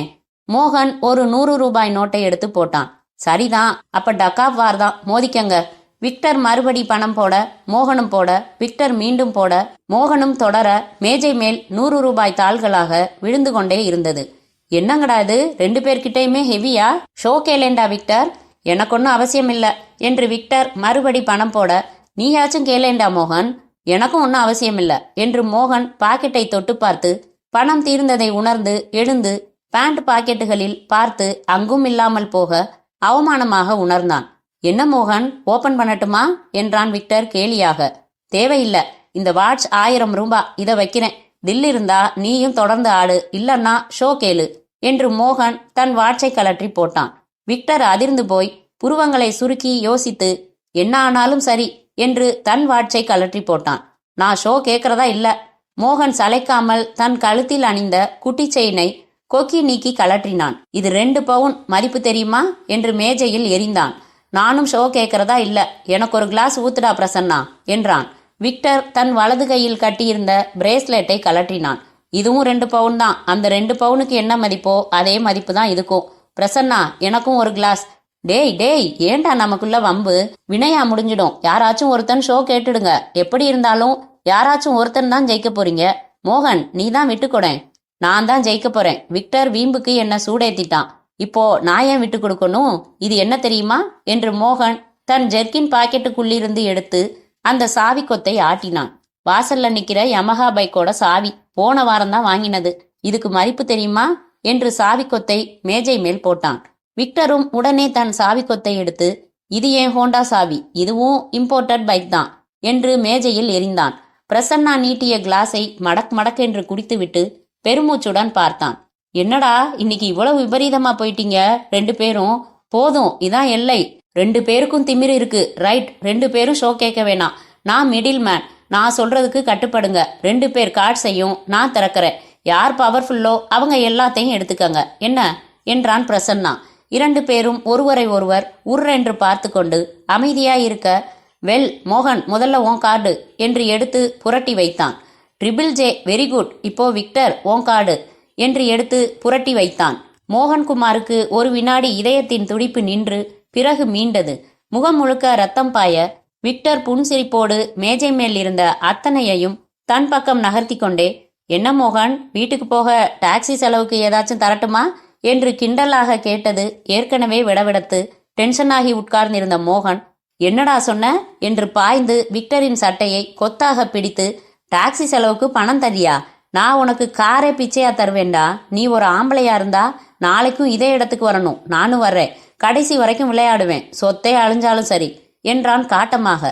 சட்டையை விடு என்று விலகி கொண்ட விக்டர், சொத்தை அழிக்கிறதுக்கு உனக்கு என்னடா உரிமை இருக்கு? எல்லாம் உங்க அண்ணன் கண்ட்ரோல்ல இருக்கு. துள்றான் கிடந்து. பைக்கை தோத்ததுக்கு அண்ணங்கிட்ட என்ன காரணம் சொல்றதுன்னு யோசிச்சுக்கிட்டே வீட்டுக்கு போ. நான் வரட்டுமா பிரசன்னா என்று அவன் சென்று விட அப்படியே உட்கார்ந்திருந்தான் மோகன்குமார். தீர்ந்து போயிருந்த அவன் கிளாஸில் இன்னும் கொஞ்சம் ரம் ஊற்றி அவன் கையில் கொடுத்த பிரசன்னா தோளில் ஆறுதலாக தட்டி, அமைதியாயிரு என்றான். விக்டர் சொன்னதுல தப்பில்ல. நான் ஏண்டா ஒவ்வொன்றுக்கும் எங்க அண்ணனுக்கு பயப்படணும்? ஏன் அவர்கிட்ட எதிர்பார்க்கணும்? சொத்துல சரிபாதி எனக்கு இருக்கு. நீ புத்திசாலித்தனமா நடந்துகிட்டா முழு சொத்துமே உனக்கு வரும் மோகன். எப்படி? ஐடியா தர்றேன், கரெக்ட் பிளானும் போட்டு தர்றேன். எனக்கு என்ன தருவ என்றான் பிரசன்னா. நீ என்ன சொல்ற? கையில வச்சிருக்கிறத முதல்ல குடி. மோகன்குமார் குடித்து முடித்ததும், சொல்லு என்றான். இங்க பாரு, உங்க அண்ணனை மாதிரி புத்திசாலி யாருமே கிடையாது. எப்படி சொல்ற? பொறுப்பாயிருன்னு அப்பப்போ சொல்றாரே ஒழிய என்னைக்காவது உன்னையும் கம்பெனி கூட்டிட்டு போய் உக்காத்தி வச்சு தனக்கு சமமான அந்தஸ்தை கொடுத்திருக்காரா? இல்ல. கம்பெனி கணக்கு வழக்கெல்லாம் எப்பவாவது பாத்திருக்கியா நீ? இல்ல. உங்க அண்ணி வாரத்துக்கு ஒரு வைர நகை வாங்கி மாட்டிக்கிட்டு மினுக்கிறது தெரியுமா உனக்கு? உங்க அண்ணி பேர்ல எங்கெங்க உனக்கு தெரியாம சொத்து வாங்கியிருக்காருன்னு தெரியுமா உனக்கு? சச்ச, நிஜமாவா? நிச்சயமா செஞ்சிருப்பாரு. இன்னைக்கு நீ திடீர்னு சொத்துல பாதி கேட்கறன்னு வையி, லாபம் வர்ற கம்பெனியெல்லாம் அவர் வச்சுக்கிட்டு நஷ்டம் வர்ற கம்பெனியெல்லாம் உனக்கு ஒதுக்கிடுவாரு. உனக்கு தான் ஒரு இளவும் தெரியாதே. அப்படியெல்லாமா செய்வாரு? நீ ஏமாலியா இருந்தா இன்னும் செய்வாரு. என்ன குழப்பாத. என்ன சொல்ற நீ? எல்லா சொத்துமே உனக்கு கிடைக்கிறதுக்கு பிளான் சொல்லட்டுமா? போலீஸ்ல மாட்டாம காரியம் பண்றதுக்கு 10 வழி வச்சிருக்கேன். என்னன்னு சொல்ல சீக்கிரம். இரு, நமக்குள்ள டேர்ம்ஸ் பேசிக்குவோம். முழு சொத்தும் உனக்கு வந்துட்டா அதுல 10% எனக்கு தருவியா? 10% தானே, தர்றேனே. என்ன பிளான் சொல்லு. சாமர்த்தியமா உங்க அண்ணனை தீர்த்திடலாம். மோகன்குமார் அமைதியாய் இருந்தான். இப்படியாக மோகன்குமார் சூடேற்றப்பட்ட 5ஆம் அத்தியாயம் முற்றும். அத்தியாயம் 6. தியேட்டரில் பாலாவை சந்தித்து பேசிவிட்டு திரும்பின ரம்யாவுக்கு இன்னும் படபடப்பு அடங்கவில்லை. ஐயா ஃபோன் செஞ்சாரா என்றால் மாடிப்படி ஏறிக்கொண்டேன். இல்லைங்கம்மா. அறைக்கு வந்து ஃப்ரிட்ஜ் திறந்து ஒரு பாட்டில் தண்ணீரை நிறுத்தாமல் குடித்துவிட்டு வைத்தாள். இமாலய போய் சொல்லியாயிற்று, நம்பும்படி சொல்லியாயிற்று. பாலா நம்பினது போலத்தான் இருந்தது. இத்தனை தைரியமாக சொல்லிவிட்ட பிறகு அவன் அவரை சந்திக்க மாட்டான். அதையும் மீறி அவரை சந்தித்து விட்டால்? ஒரு முறை அவளுக்கு உடம்பு முழுக்க சிலிர்த்தது. கடவுளே, பாலா என் கணவரை சந்திக்கவே கூடாது. நான் ஒரு மடைச்சி. பாலா எனக்கு எழுதின கடிதங்களை இன்னமும் பத்திரமாக வைத்திருப்பது மகா தவறு. முதல் காரியமாக அவற்றை எரித்துவிட வேண்டும். எங்கே வைத்தேன்? பெண்ணின் இயல்பான ஜாக்கிரதையுணர்வு 2 மடங்காக ததும்ப ஒரு வினாடிதான் யோசித்தாள். வார்ட்ரோபை திறந்து உள்ளே கடைசியில் தான் உபயோகிக்காத அந்த புடவையை எடுத்து அதன் மடிப்புக்குள் இருந்து ஒரு கற்றை கடிதங்களையும் கையில் எடுத்து வைத்துக்கொண்டு பாலாவின் லெட்டரை தேடினாள். மேஜை டிராயரில் அங்கே இங்கே தேடினதில் கிருஷ்ணகுமாரின் கார் போர்ட்டிகோவில் வந்து நின்ற சத்தத்தை கேட்க தவறினாள். வினாடிகளில் அறையின் கதவை தள்ளிக்கொண்டு ரம் என்று கிருஷ்ணகுமார் நுழைய வியர்த்து திரும்பின ரம்யா கட்டிலின் மேல் வைத்திருந்த அந்த கடித கற்றையின் மேல் அப்படியே அவசரமாக உட்கார்ந்தாள். லஞ்சுக்கு வரமாட்டேன்னு சொல்லிட்டு இப்படி திடீர்னு வருவேன்னு நீ எதிர்பார்க்கல இல்ல? என்ன தேடுற என்று இயல்பாக உள்ளே வந்து கோட்டை கலட்டி, இந்தா ஸ்டாண்ட்ல மாட்டு என்றாள். பக்கத்துல தானே இருக்கு ஸ்டாண்டு, அப்படியே மாட்டக்கூடாதா என்றாள். உள்ளே ரயில் தடதடத்து ஓடிக்கொண்டிருந்தது. எப்படி எப்படி இதை இப்போது மறைப்பது? எழுந்தால் போச்சு. லுங்கி எங்கே ரம்யா?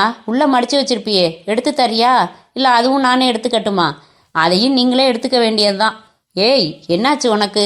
மாசம் என்ன ஆகுமோ அதுதான். அதானா? ஆமா, இது என்ன இத்தனை நாளா இல்லாம புதுசா தீட்டெல்லாம் பாக்குற? குளிச்சுட்டு வீட்டில் சேர்ந்துக்குவியே? அப்படித்தான் இத்தனை நாளும் செஞ்சேன். லேடிஸ் கிளப்ல மாமி சொன்னாங்க, சுத்தபத்தமா இருந்தாதான் வயிற்றுல குழந்தை தாங்கும்னு பயமுறுத்திட்டாங்க. சரி தனியாக இருந்து பார்ப்போமேனு தான். சில்லி, இதுக்கும் அதுக்கும் என்ன சம்பந்தம்? என்னமோ பெரியவங்க சொல்கிறாங்க, கேட்டு பார்ப்போமே. அவங்களுக்கு என்ன சொல்லிடுவாங்க. யார் 3 நாள் தனியாக படுக்கிறது? உன் விருப்பத்துக்காக இந்த தடவை சரின்னுடுறேன். இதெல்லாம் வேணாம், எனக்கு பிடிக்கல. இப்போ என்ன, வேலைக்காரி தான் பரிமாறுவாளா? கொஞ்சம் அட்ஜஸ்ட் பண்ணிக்கங்களேன் எனக்காக. எல்லாத்துக்குமே வேலைக்காரியை வச்சுக்கிட்டு அட்ஜஸ்ட் பண்ணிக்கட்டுமா? சீ. கிருஷ்ணகுமார் லுங்கியில் மாறி பாத்ரூமுக்குள் நுழைந்ததும் அவசரமாக எழுந்து அவற்றை அப்படியே அள்ளி கட்டிலுக்கு அடியில் மெத்தைக்கு மையமாக உள்ளே தள்ளி வைத்து மறுபடி அமர்ந்து கொண்டாள். கடவுளே, இப்போது சொன்ன பொய்க்காக 3 நாட்கள் நடித்தே ஆக வேண்டும். வரிசையாக எத்தனை பொய்கள்! அவ பொய் சொல்றான்னு தான் நினைக்கிறேன் என்றான் துரைசிங்கம். கையில் டீ கிளாஸும் விரலில் பீடியும் வைத்திருந்தான். நாடா கட்டிலில் ஸ்ரீரங்கநாதர் போல படுத்திருந்த பாலா, இல்ல துரை, ஒரு பொண்ணுக்கு இந்த விஷயத்துல பொய் சொல்ல அவ்வளவு தைரியம் வராது. அவ சொன்ன மாதிரி எங்க காதலை பத்தி கிருஷ்ணகுமார் கிட்ட சொல்லி இருக்கலாம். அவனும் பெருந்தன்மையா விட்டுருக்கலாம். இல்லைன்னா கெஞ்சி இருப்பா. அவ்வளவு பணம் முடியாது, இவ்வளவுதான் பணம் முடியும்னு பேரம் பேசியிருப்பா. அப்போ நீ லெட்டர்ஸோட போய் அவ புருஷனை சந்திக்கிறதுல அர்த்தம் இல்லைன்னு சொல்றியா? ஆமா, என்ன பிரயோஜனம்? செத்த பாம்பு அடிக்கிறது தான் அது. எல்லா விவரமும் ரம்யா சொன்னாங்க. கொண்டாங்க. 2 வருஷத்துக்கு முன்னால அவ கையெழுத்து எப்படி இருந்துச்சுன்னு பார்க்கலாம்னு கேட்டா நம்ம மூஞ்சியை எங்க கொண்டு போய் வச்சுக்கிறது? துரைசிங்கம் பீடியை சிமெண்ட் தரையில் தேய்த்து அணைத்து தூர போட்டு விட்டு, அட போடா, நல்ல திட்டம், இப்படி பொசுக்குன்னு ஆயிடுச்சே என்றான். துரை, அவகிட்ட இருந்து எப்படியும் 1 லட்சம் கறந்தே ஆகணும். கறக்கிறதுக்கு அவ என்ன பசுமாடா? சீரியஸா பேசு. இந்த வழி இல்லைன்னா வேற வழி? வேற எதை வச்சு எப்படி மிரட்டுவ பாலா? அதான் யோசிக்கணுங்கிறேன். யோசி, கொஞ்சம் சுருக்கமாக யோசி. துட்டு குறைஞ்சி போச்சு. பஜார் பக்கமாக போய் 2 பர்ஸு பிராஞ்சிட்டு வரட்டுமா? இருடா, 4 லட்சத்துக்கு திட்டம் யோசிக்கிறேன். நீ பிசினாரித்தனமாக இருக்கியே. நமக்கு தெரிஞ்ச வித்த அதானப்பா. சொன்ன ஒரே ஐடியாவும் பண்ணால். அப்புறம் என்ன பண்ண சொல்ற? பாலா படுத்திருந்தவன் விருட்டென்று எழுந்து உட்கார்ந்தான். கையை ஒரு முறை சொடுக்கினான். ஐடியா என்றான். அவனைப் போலவே துரைசிங்கமும் சொடுக்கி, என்ன என்றான். ஒரு கடத்தலுக்கு நீ தயாரா? ஐய, அதான் நம்ம பழைய தொழில். என்ன ஐட்டம்னு சொல்லு, எப்படி கடத்தலாம்னு நான் சொல்றேன். மனுஷனை கடத்திருக்கியா? குறுக்குவாட்டில் தலையை அவசரமாக அசைத்தான் துரைசிங்கம். கிருஷ்ணகுமாரை கடத்திட்டு வந்து நம்ம கஸ்டடியில் வச்சுக்கிட்டு ₹1,00,000 தந்தாதான் விடுவேன்னு சொன்னா எப்படி? ஆம்பளைய விட பொம்பளைய கடத்துறது தான் சுலபம். அந்த குட்டியையே கடத்திட்டா என்ன பாலா? கூடாது, பணம் பைசா தர முடியாதுன்னு வீராப்பா சொன்னாலே அதே வாயில தர்றேன் என் புருஷனை விட்டுடுன்னு கதற வைக்கணும் துரை. அவ கையாலேயே பணத்தை கொடுக்க வைக்கணும் துரை. இப்பதான் எனக்கு சுறுசுறுப்பா இருக்கு. செஞ்சிடலாம் வா. எப்படி செய்யலான்னு விபரமா சொல்லு முதல்ல. நம்ம திட்டத்துல அவசரமே கிடையாது துரை. இத சாமர்த்தியமா நடத்திடலாம். நான் சொல்றத நீ செய் போதும் என்றான் பாலா தீவிரமாக. இப்படியாக பாலாவின் அடுத்த முயற்சி துவங்கின. 6ஆம் அத்தியாயம் முற்றும். அத்தியாயம் 7. அடுத்த வாரத்தின் நிலா மெல்லிசாய் இருந்த ராத்திரி 10 மணிக்கு ரம்யா தன் அறையின் ஜன்னலில் இருந்து பங்களாவின் வாசலை பார்த்தாள். அறைக்குள் நடந்தாள். நகம் கடித்து துப்பினாள். எட்டி பார்த்தாள். நடந்தாள். இனி கடிக்க நகம் இல்லாமல் போக அறையை விட்டு வெளியே வந்து படிக்கட்டுகளில் படுத்திருந்த வேலைக்காரியை எழுப்பினாள். லேட்டா வருவேன்னு உங்ககிட்ட எதுவும் சொல்லிட்டு போனாங்களா ஐயா? இல்லைங்களே அம்மா. என்கிட்ட ஏன் சொல்றாங்க? இன்னும் வரலையா? ஆமா, 5:30க்கெல்லாம் வந்துடுவாரே. லேட் ஆகும்னா ஃபோன் பண்ணி சொல்லிடுவாரே. ராம் மனோகரும் வீட்டுக்கு போயாச்சு. டிரைவர், சமையல்காரன் எல்லோரையும் அனுப்பிட்டேன். சின்னையா இருக்காரா இல்லையாம்மா? இல்லையே. இருந்தா உன்னையே எழுப்புறேன். மத்தியானம் சாப்பிட்டு போனதுதான். அதுக்கப்புறம் மோகன் வீட்டுக்கே வரல. அட, மணி 10 கம்பெனிக்கு ஃபோன் செஞ்சீங்களா? செய்யாம இருப்பேனா? வாட்ச்மேன் தான் இருக்கான். கம்பெனியில் யாருமே இல்லைங்கிறான். 5:30 மணிக்கெல்லாம் ஐயா புறப்பட்டாச்சுங்கிறான். இப்படியெல்லாம் தவிக்க விட்டதே இல்லை அவரு. அதானே, ஒரு அமையஞ்சமயத்துக்கு கூட சின்னையா வீட்டில் இருக்கிறதில்ல. இப்போ என்னம்மா செய்யலாம்? ஐயாவோட ஃப்ரெண்ட்ஸ் வீட்டுக்கு ஃபோன் பண்ணி கேட்குறீங்களா? என்னன்னு சொல்லி கேட்குறது? தப்பாக நினைக்க மாட்டாங்களா? 10 நிமிஷத்தில் இவர் வந்துட்டார்னா, ஏன் ஃபோன் பண்ணினேன்னு சத்தம் போட்டார்னா, அப்போ இன்னும் அரை மணி நேரம் பார்க்கலாம். அதுக்கப்புறம் ஏமா பதறீங்க? அதுக்குள்ளே ஐயா வந்துடுவார். ரம்யா ஹாலில் இருந்த சோஃபாவில் உட்கார்ந்து கொண்டு பத்திரிகை கையில் எடுத்துக்கொண்டு வாசலையும் வாட்சையும் மாறி மாறி பார்த்து கொண்டிருந்தாள். கொட்டாவிக்கு முன்னால் சொடக்கி கொண்டே வேலைக்காரி, சூடா டீ போட்டு தரவாமா என்றாள். போட்டு எடுத்துக்கிட்டு வா என்றாள். 15 நிமிடத்தில் வாசலில் ஆட்டோ சத்தம் கேட்க எழுந்து சென்று பார்த்தாள். மோகன்குமார் அதிலிருந்து லேசான தள்ளாட்டத்துடன் இறங்கி கொண்டு உள்ளே வந்தான். நேராக மாடிக்கு போக இருந்தவனை அழைத்தாள் ரம்யா. தம்பி, என்ன என்றான் 7வது படிக்கட்டில் இருந்து. அண்ணன் இன்னும் வரல கம்பெனில இருந்து. சரி, அதுக்கென்ன? லேட்டா வருவேன்னு சொல்லவும் இல்லை. அவர் என்ன சின்ன குழந்தையா, வருவாரு என்று மேலும் படிகள் ஏறினான். இல்லை தம்பி, இங்கே வந்துட்டு போப்பா, எனக்கு பயமா இருக்கு. கம்பெனிக்கு ஃபோன் செஞ்சு பார்த்துட்டேன், 5:30க்கெல்லாம் கார் எடுத்துக்கிட்டு புறப்பட்டாச்சுன்னு வாட்ச்மேன் சொல்கிறான். எங்கேயாச்சும் பார்ட்டிக்கு போயிருக்கலாம். என்கிட்ட சொல்லலையே, மறந்திருக்கலாம். எனக்கு பயமா இருக்கு தம்பி. இப்போ என்ன பண்ண சொல்றீங்க? ஐ எம் டயர்ட், தூங்கணும். எல்லாம் வந்துடுவாரு, கதவை சாத்திட்டு போய் படுங்க என்று விட்டு மோகன்குமார் மிச்ச படிகள் ஏறி மறைந்தான். பீங்கான் கோப்பையில் டீயோடு வந்த வேலைக்காரி, பாத்தீங்களாமா, கொஞ்சமாச்சும் பொறுப்பா பேசுறாங்களா சின்னையா, நம்ம கிடந்து தவிக்கிறோம் என்றாள். கவலையோடு சிந்தனையோடு டீயை வாங்கி கொண்டாள் ரம்யா. மேலும் 10 நிமிடங்கள் கழித்து அமைதியை உடைத்தது டெலிஃபோன். ரம்யா ஆர்வமாக சென்று எடுத்தாள். ஹலோ ரம்யா, நான் இப்போ இந்த நேரத்துக்கு குட் ஈவினிங் தானே சொல்லணும் என்றான் பாலா. குரல் உடனே புரிந்தது ரம்யாவுக்கு. நீங்களா, என்ன என்று சங்கடமாக வேலைக்காரியை பார்த்து கை ஜாடையால் பீங்கான் கோப்பையை கழுவி சமையலறையில் வைத்துவிட்டு வரும்படி சொல்லிவிட்டு என்ன என்றாள் மறுபடி. ரம்யா, நான் கிருஷ்ணகுமாரோட பேசணுமே, அவர் இன்னும் வீட்டுக்கு வரல. மணி 10:30 போகுது, இன்னுமா வரல? பொய் சொல்லாத. இன்னும் வரல, பொய் சொல்லலனா. எங்க போயிருக்காரு? சின்ன வீட்டுக்கா? பாலா, உங்களுக்கு என்ன வேணும்? எனக்கு எதுவும் வேணாம், உனக்கு தான் உன் கார் வேணும். Ambassador, cement colour, MDO 1177 Pondy Bazaar car parking பகுதியில். எவ்வளவு நேரமாக தான் நிற்கும்? என்ன சொல்கிறீங்க? பின்பக்கம் டிக்கி திறந்திருக்குதுன்னு சொல்கிறேன், டிக்கிக்குள்ளே கார் சாவி இருக்குன்னு சொல்கிறேன். நீ யாரையாச்சும் அனுப்பி உன் காரை எடுத்துக்கலாம்னு சொல்கிறேன். பாலா, அவர் எங்கே? இப்போதான் பேசணும்னு நான் உன்னை கேட்டேன், நீ என்ன கேட்குறியே? விளையாடாத. எங்கே அவரு? பத்திரமா இருக்காரு, தூங்கிட்டு இருக்காரு. ஐயோ, அவரை ஒன்றும் செஞ்சிடாத. சேச்சா, நான் என்ன செய்ய போகிறேன்? என் காதலி சௌக்கியமா சந்தோஷமா அதே சமயம் சுமங்கலியா இருக்கணும்னு எனக்கு மட்டும் ஆசை இருக்காதா? சொல்லு, அவரை எங்கே வச்சிருக்க?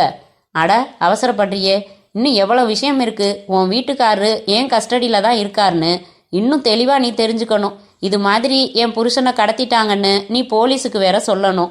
சத்தியமாக சொல்லலை, அவரை விட்டுடு ப்ளீஸ். ஐயோ, நீ சொல்லணும். போலீஸ் வரணும், உன் புருஷனை தேடணும், அவரை கடத்தின எங்களை தேடணும். சே, நினைச்சாலே சுவாரஸ்யமா இல்லை? கொஞ்சம் கண்ணாமூச்சி ஆடி பார்க்கலாம் என்ன? இப்போ நான் என்ன பண்ணுறேன்? என்ன, ஃபோனை வச்சிடுறேன். உனக்கு எப்படி இருக்கும்? வேணாம், ஃபோனை வச்சிடாதீங்க ப்ளீஸ், வச்சிடாதீங்க. நீ எங்கே போகிற, நான் எங்கே போகிறேன்? நாளைக்கு பேசுவோமே. இப்போ எனக்கு கொட்டாவி வருது. வீரசாகச வேலையெல்லாம் செய்ய வேண்டியதா போச்சு உங்களை இங்கே கொண்டாடுறதுக்கு. களைப்பாக இருக்கு. ஃபோனை வச்சிடாதீங்க. இல்லை, வச்சிடுறேன். டெலிஃபோன் தொடர்பு துண்டிக்கப்பட்டது. முகம் வெளுத்த ரம்யா இன்டர்காம் எடுத்து, தம்பி மோகன், உடனே கீழே வாங்க என்றால் பரபரப்பாக. அடுத்த 3/4 மணி நேரத்தில் எங்கடா காணுமே என்று நீங்கள் எதிர்பார்த்த காக்கி சட்டை பங்களாவுக்குள் நுழைந்தது.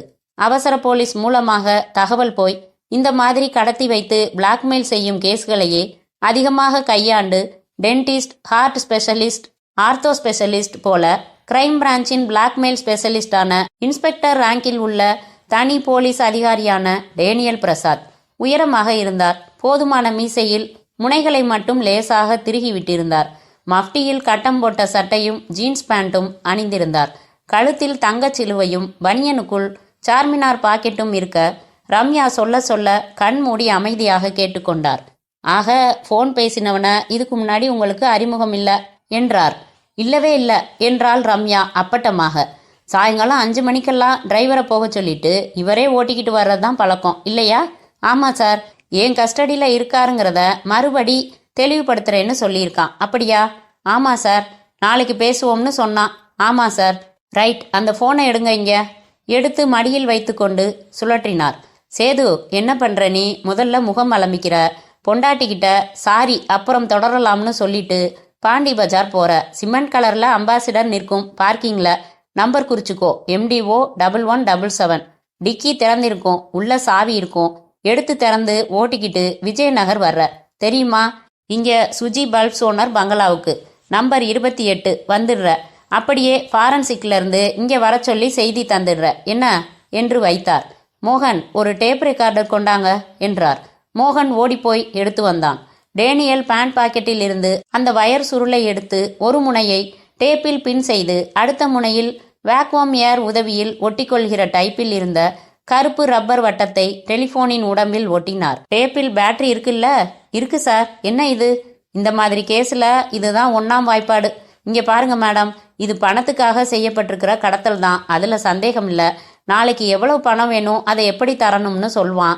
இன்னைக்கு மாலை நிச்சயமா ஃபோன் வராது, கார் வந்துடும். இப்போ அதுல ரேகையை பொறுக்கிப்பாங்க. நான் போயிட்டு நாளைக்கு 6 மணிக்கெல்லாம் வந்துடுவேன். தைரியமா இருங்க, என்னோட ஒத்துழைங்க. ஒரு பைசா செலவு இல்லாம உங்க புருஷனை எந்த சேதமும் இல்லாம மீட்டு தர வேண்டியது என்னோட பொறுப்பு. நீங்கெல்லாம் நிம்மதியா தூங்க போகலாம். அப்படி நான் இல்லாத சமயத்துல அவங்கிட்ட இருந்து ஃபோன் வந்தா டேப்பில் ரெக்கார்டிங் பட்டனை போட்டுட்டு பேசுங்க. ரப்பர் மாதிரி இருங்க, நிறைய கெஞ்சுங்க. அப்புறம் அவன் சொல்ற எல்லா கண்டிஷனுக்கும் சம்மதிச்சதா சொல்லுங்க. மிச்சத்தை நான் பார்த்துக்கிறேன். டேனியல் பனியனுக்குள் கைவிட்டு சார்மினார் எடுத்துக்கொண்டு எழுந்தார். இப்படியாக போலீஸ் தலையிட்டு விட்ட 7ஆம் அத்தியாயம் முற்றும். அத்தியாயம் 8.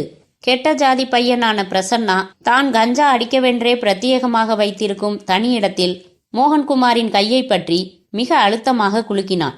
எங்க அண்ணனை கடத்தி வச்சிருக்கான் ஒருத்தன்னு சொல்றேன், நீ கை குலுக்குறியே என்றான் மோகன்குமார். வாயில் சிகரெட் வைத்து நெருப்பு தேட பற்ற வைத்தான் பிரசன்னா. கை குலுக்க வேண்டிய விஷயமாத்தான் இதை நான் நினைக்கிறேன். சரி, இந்த கடத்தலினால நீ வருத்தப்படுறியா இல்ல சந்தோஷப்படுறியா?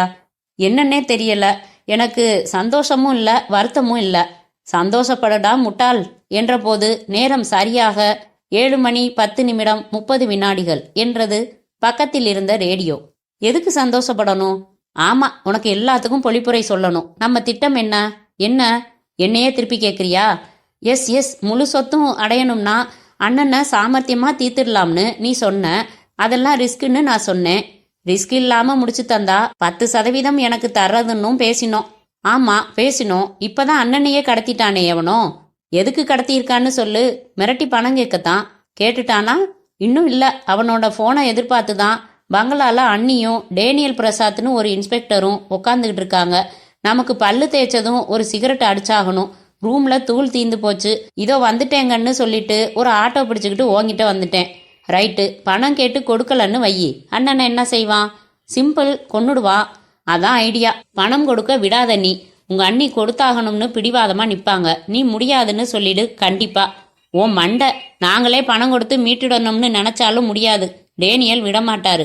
வீட்டில் வந்து உக்காந்துட்டாரு. பைசா செலவில்லாம காப்பாத்துறேன் பாருன்னு சொல்லியிருக்காரு. இதான் ஐடியாவா? பிரசன்னா கொஞ்ச நேரம் அமைதியா இருந்தான்.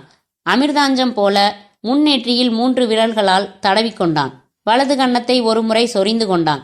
மறுபடி ஐடியா என்றான். சொல்லு. கடத்தினவன் உங்க அண்ணனை கொலை செய்யறானோ இல்லையோ, நீங்க பணம் கொடுக்குறீங்களோ இல்லையோ, ஆனா இந்த நிமிஷம் உங்க அண்ணன் செத்து போனா அதுக்கு காரணமா யார நினைப்பாங்க? நிச்சயமா அந்த கடத்தல் காரணத்தான் நினைப்பாங்க. அதனால இப்பவே நாம உங்க அண்ணனை கொன்னுட்டா பழி நம்ம பக்கம் திரும்பாது. மடைய நாட்டம் பேசுறியா? அண்ணனை எங்க கொண்டு போய் வச்சிருக்கான்னு யாருக்கு தெரியும்? கண்டுபிடிக்கலாம் மோகன். போலீஸுக்கு முன்னாடியே கண்டுபிடிக்கணும். அதான் எப்படிங்கிறேன். இந்த மாதிரி காரியத்துக்கெல்லாம் கில்லாடியான ஆள் ஒருத்தனை நமக்கு தெரியும். பரத்னு பேரு. அவனை பிடிப்பமா? என்ன சொல்ற? ஏதாச்சும் நடக்கிற காரியமா பேசு. போலீஸ் ஏற்கனவே இதுல தீவிரமா இறங்கியாச்சு. வீட்டுக்குள்ளேயே வந்து உக்காந்தாச்சு. கார்ல அலசி ரேகையெல்லாம் எடுத்தாச்சு. தீவிரமா இருக்காங்க. இப்ப போய் தனியா ஒரு ஆள் என்ன செய்ய முடியும்? பரத் சாதிக்கிற ஆள் தான். ஆனா வேணாம், கொஞ்சம் சிரமம்தான். ஒரே ஒரு அதிர்ஷ்டம் பார்க்கலாமா? எப்படி? நீ அப்படி இப்படி நகராத. வீட்லையே அந்த போலீஸ் ஆபீசர் பக்கத்திலேயே உட்கார்ந்துக்கோ. அவரோட நடவடிக்கை எல்லாத்தையும் கவனி.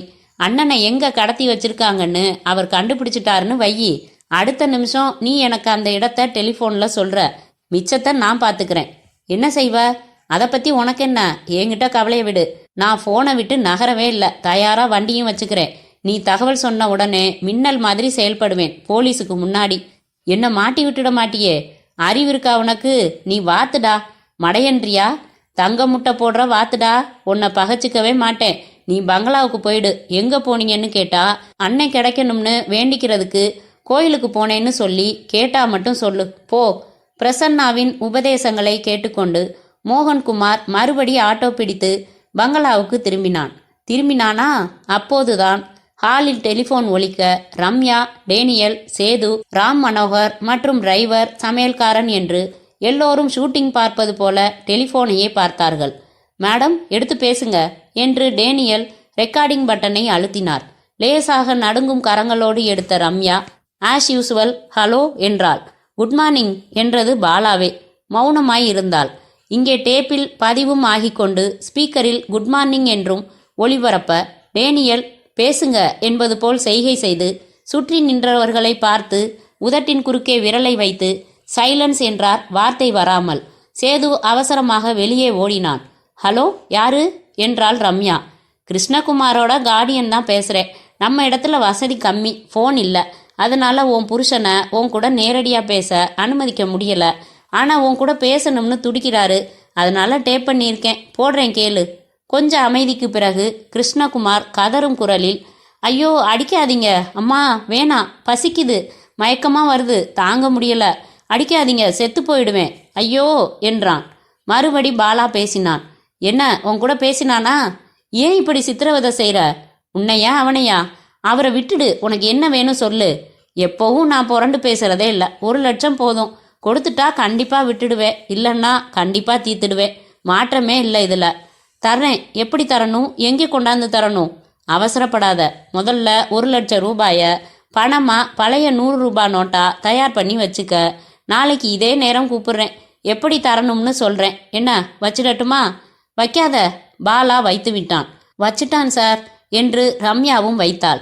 டேனியல் பிரசாத் கேசட்டை பின்புறமாக சுழல செய்து நிறுத்தி போட்டு சத்தத்தை அதிகரித்து வைத்து கண்களை மூடிக்கொண்டு கேட்டார். கேசட் குட் மார்னிங்கில் தொடங்கியது. சேது வெளியே இருந்து உள்ளே வந்தான். என்னாச்சு சேது? எவ்வளவு முன்கூட்டி நாம் சொல்லியிருந்தோம். கால் ரொம்ப ஷார்ட் டைம், ட்ரேஸ் பண்ண முடியலைன்னு சொல்லிட்டாங்க சார். எக்ஸ்சேஞ்சில் பக்கத்து வீட்டில் ஃபோனுக்கு பர்மிஷன் வாங்குறதுக்குள்ள போதும்னு ஆயிடுச்சு. கதவையே திறக்கலை. போலீஸ்னதும் தான் திறந்தாங்க. ரம்யா மோகன்குமார் டேனியல் பிரசாத்தையே பார்க்க அவர் சேது சொன்ன பதிலை காதில் வாங்கி கொள்ளாமல் கேசட்டிலேயே கவனமாக இருந்தார்.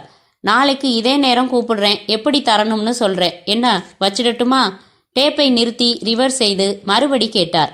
என்ன கவனிச்சே சேது என்றார். பின்னணியில் கார் ஹாரன் சத்தம், ரிக்ஷா சத்தம், சைக்கிள் பெல் சத்தம், பஸ் சத்தம் எல்லாம் இருக்கு சார். நிச்சயமாக ஒரு பிஸியான கடைத்தெருவில் இருக்கிற பொது தொலைபேசியிலேருந்து தான் பேசியிருக்கான். சென்னையில் பிஸியான கடைத்தெரு 100 இருக்கு சேது.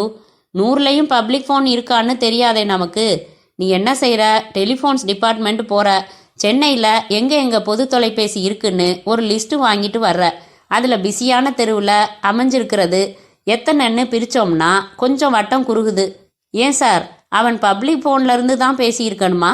நிச்சயமாக இந்த மாதிரி பேச்செல்லாம் எந்த கடையிலேருந்தும் பேச முடியாது. போதாததுக்கு டேப் ரெக்கார்டர் வேற வச்சு இயக்கியிருக்கானே, அதுக்கு பப்ளிக் பூத்து தான் வசதி. சேது சுறுசுறுப்பாக புறப்பட்டான். பாலா நடந்து துரைசிங்கத்தின் வீட்டின் கதவில் சங்கேதமாய் விட்டு விட்டு 4 முறை தட்டிய பின்னர் கதவு திறந்தது. என்ன, முழிச்சுக்கிட்டு இருக்கானா? ஆமா, சீக்கிரம் உள்ளவா என்று துரைசிங்கம் கதவை சாத்தி தாளிட்டு விட்டு, நான் சொன்ன கடையில் டேப் ரெக்கார்டரை திருப்பி கொடுத்தியா? கொடுத்துட்டேன். யார் இருந்தது? விஜயனா? விஜயன்னு தான் சொன்னாரு. கேசட்? அதை கொடுப்பேனா? இதோ என்று சட்டையை உயர்த்தி பேண்ட் முன் பாக்கெட்டில் செருகி வைத்திருந்ததை காட்டினான். என்ன சொன்னா? பணம் தர்றேன்னுட்டா. பணம் எங்கே தரணும்னு சொல்லிட்டியா? இல்லை, அங்கே பக்கத்தில் போலீஸ் இருக்குமோன்னு ஒரு சந்தேகம் எனக்கு. திடீர்னு பேச்சை சுருக்கிட்டேன். பணத்தை ரெடி பண்ணு, இடத்த நாளைக்கு ஃபோன் பண்ணி சொல்கிறேன்னுட்டு வச்சுட்டேன். இன்னைக்கு ராத்திரி முழுக்க இங்கேயே வச்சிருக்கணுமா? என்ன கஷ்டம்? மயக்கத்தில் போட்டு விட்டுட்டு ஒரு செகண்ட் ஷோ போயிட்டு வந்துடலாம். மறுபடி மயக்கத்தில் போட்டுடலாம். வா, பேசலாம். நீ வேணும்னா சினிமா போ, நான் காவலாக இருக்கேன் என்றான் பாலா.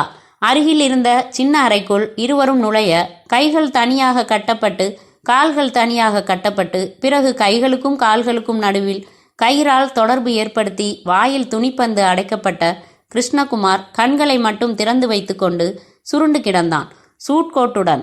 ஐயா கூட கொஞ்சம் பேசலாமா என்று பாலா கிட்டே சென்று மண்டியிட்டு அமர்ந்து துணிப்பந்தை எடுத்துவிட்டு, அடிச்சது ரொம்ப வலிக்குதா? என் மனசுல அடிச்சாலே உன் பொண்டாட்டி, அது மட்டும் நியாயமா என்றான்.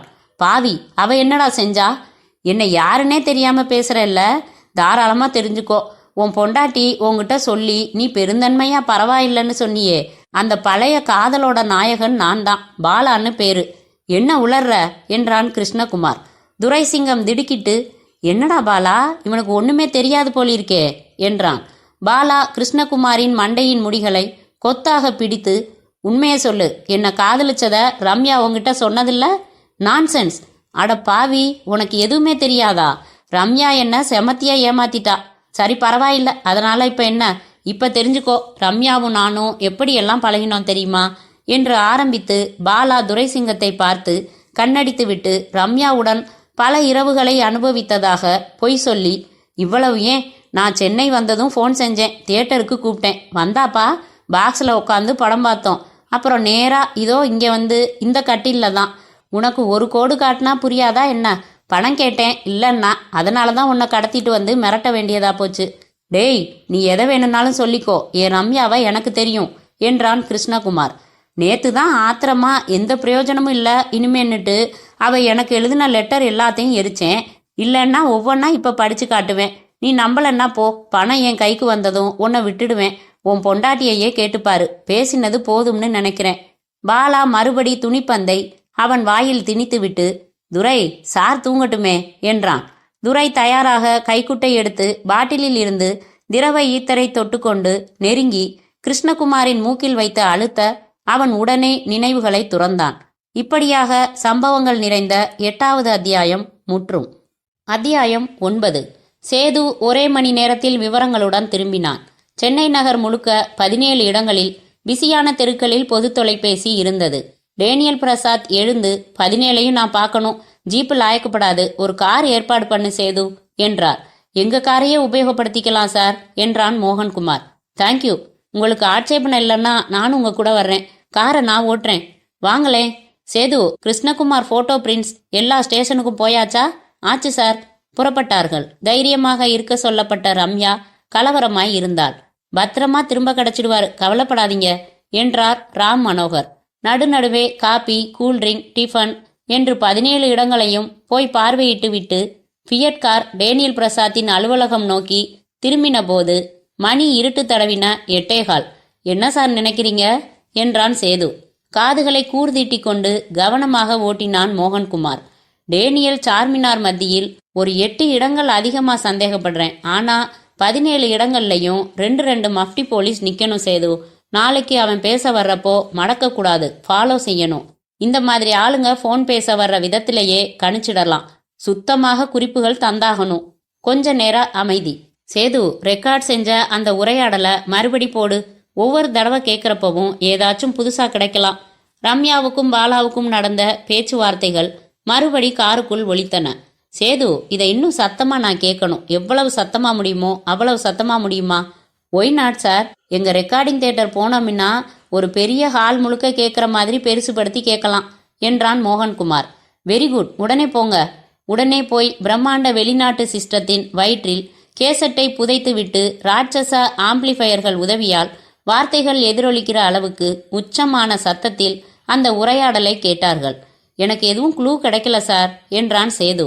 முட்டாள், ரிவர்ஸ் செஞ்சு போட சொல்லு. வாகன சத்தங்களுக்கு நடுவில் சரியா 20 செகண்ட் கேப் விட்டு எவனோ என்னமோ கத்துறான். இன்னும் சத்தமா வைக்க சொல்லு இன்ஜினியரை. மறுபடி இன்னமும் சத்தமாய் ஒலித்த போது வார்த்தைகள் புரிகிற அளவுக்கு அந்த இடைவெளி விட்ட கூவல் கேட்டது. எதை எடுத்தாலும் 10 ரூபாய் சார். வா சார், எடு சார். எதை எடுத்தாலும் 10 ரூபாய் சார். இதையே விட்டு அவன் கத்திக்கொண்டே இருக்க, சேது இதே ஏற்ற இறக்கத்தோட இதே குரலை இப்போ நாம போன இடங்கள்ல ஒரு இடத்துல கேட்டோம். எங்க? Paris corner sir. கோவிந்தன் தெருவில் இருக்கிற பப்ளிக் பூத் பக்கத்துல பெட்ரோமாக்ஸ் விளக்கு வச்சுக்கிட்டு டம்ளர், சீப்பு, கண்ணாடின்னு பரப்பி வச்சு கத்திக்கிட்டு இருந்தான் சார். ஹரியப் மேன், அதே தான். அதே பூத்துல இருந்து தான் பேசியிருக்கான். பக்கத்துல எங்கேயாச்சும் இருக்கணும், வா சீக்கிரம். அவன் கடையை எடுத்து வச்சிட போறான், விசாரிக்கணும். மிஸ்டர் மோகன், கொஞ்சம் வேகமா ஓட்டுங்க ப்ளீஸ். மறுபடியும் அந்த இடத்திற்கு வர 30 நிமிடங்கள் ஆயிற்று. அந்த ஆசாமி கழுத்தில் வியர்வை வலிய இன்னும் எதை எடுத்தாலும் 10 ரூபாய்க்கு விற்று கொண்டிருந்தான்.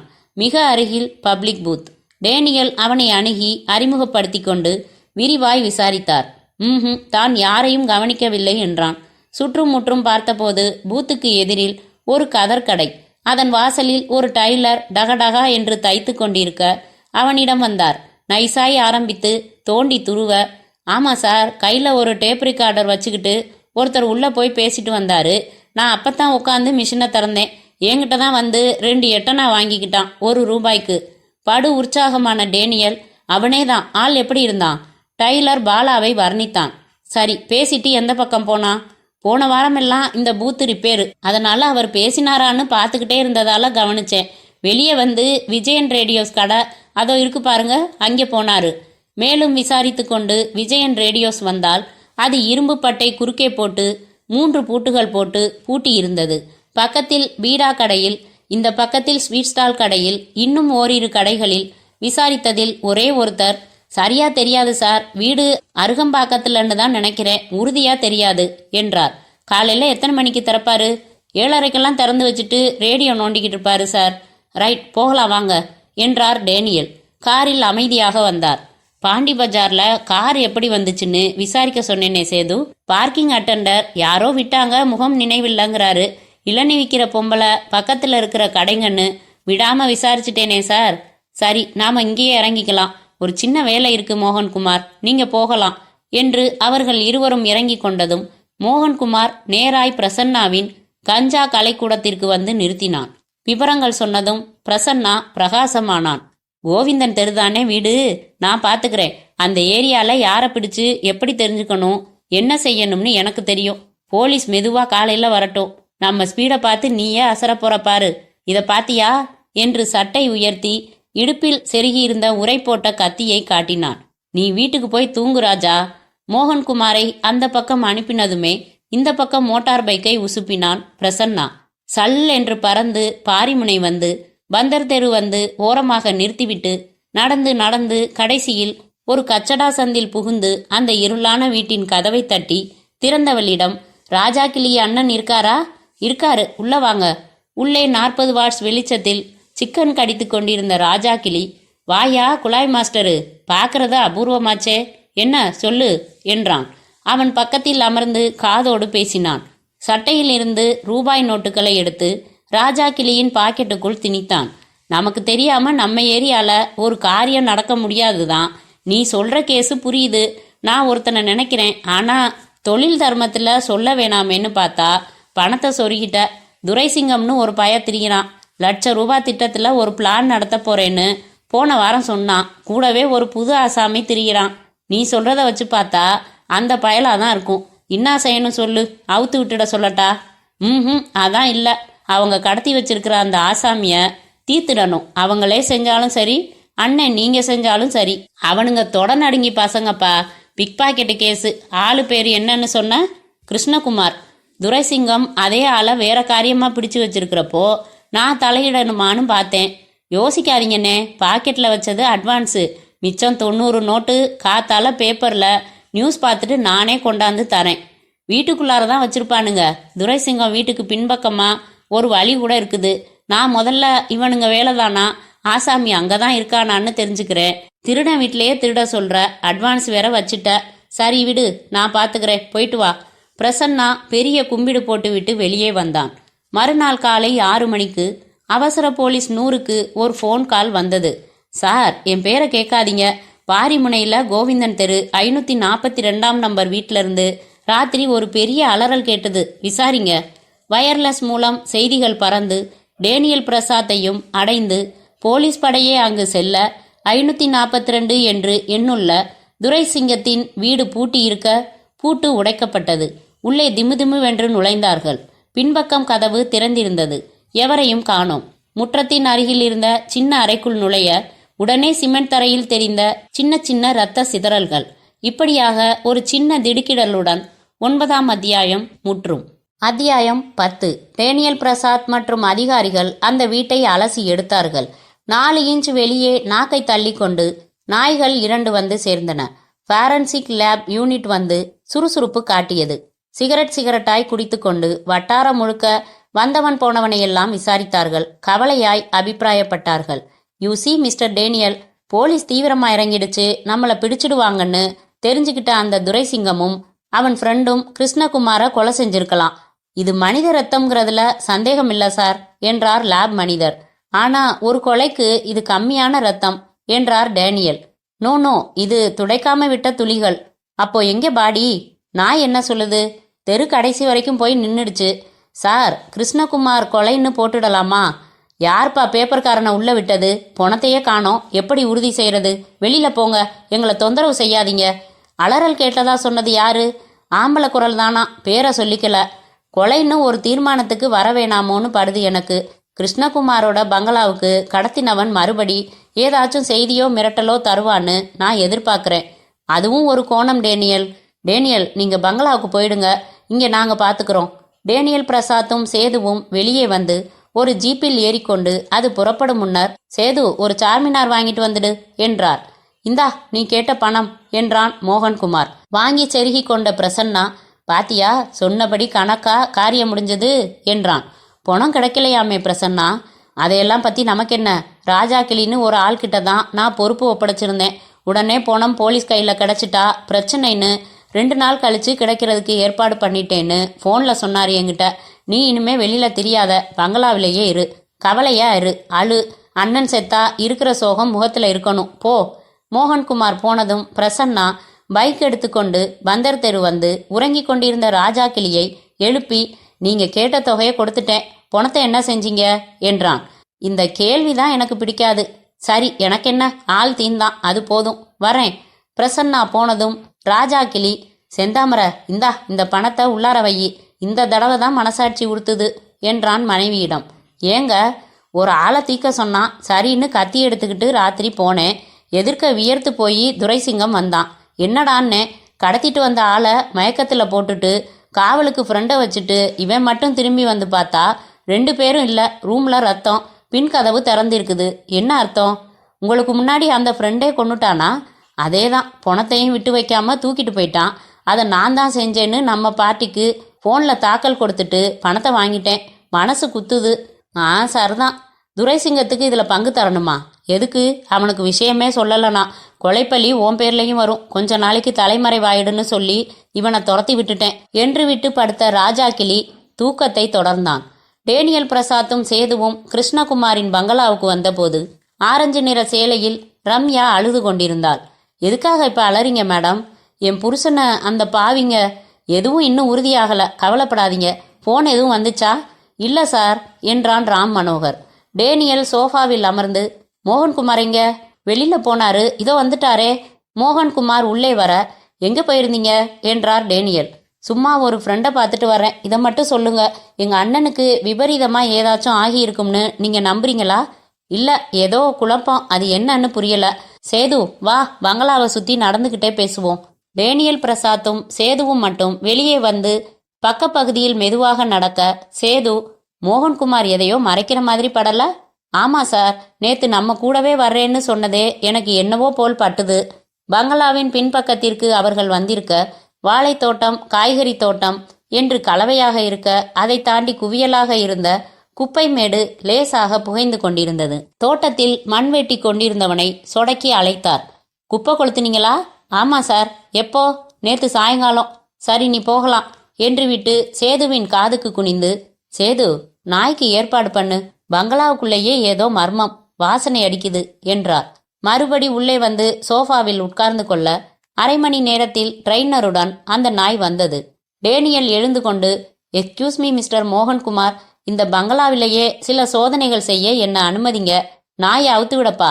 நாயை அந்த ட்ரெயினர் விட்டதுமே அது விருட்டென்று மாடிப்படிகளை நோக்கி ஓடியது. தொடர்ந்தார்கள். தவி தவி ஏறியது. தொடர்ந்தார்கள். கிருஷ்ணகுமாரின் படுக்கை அறைக்குள் நுழைந்தது.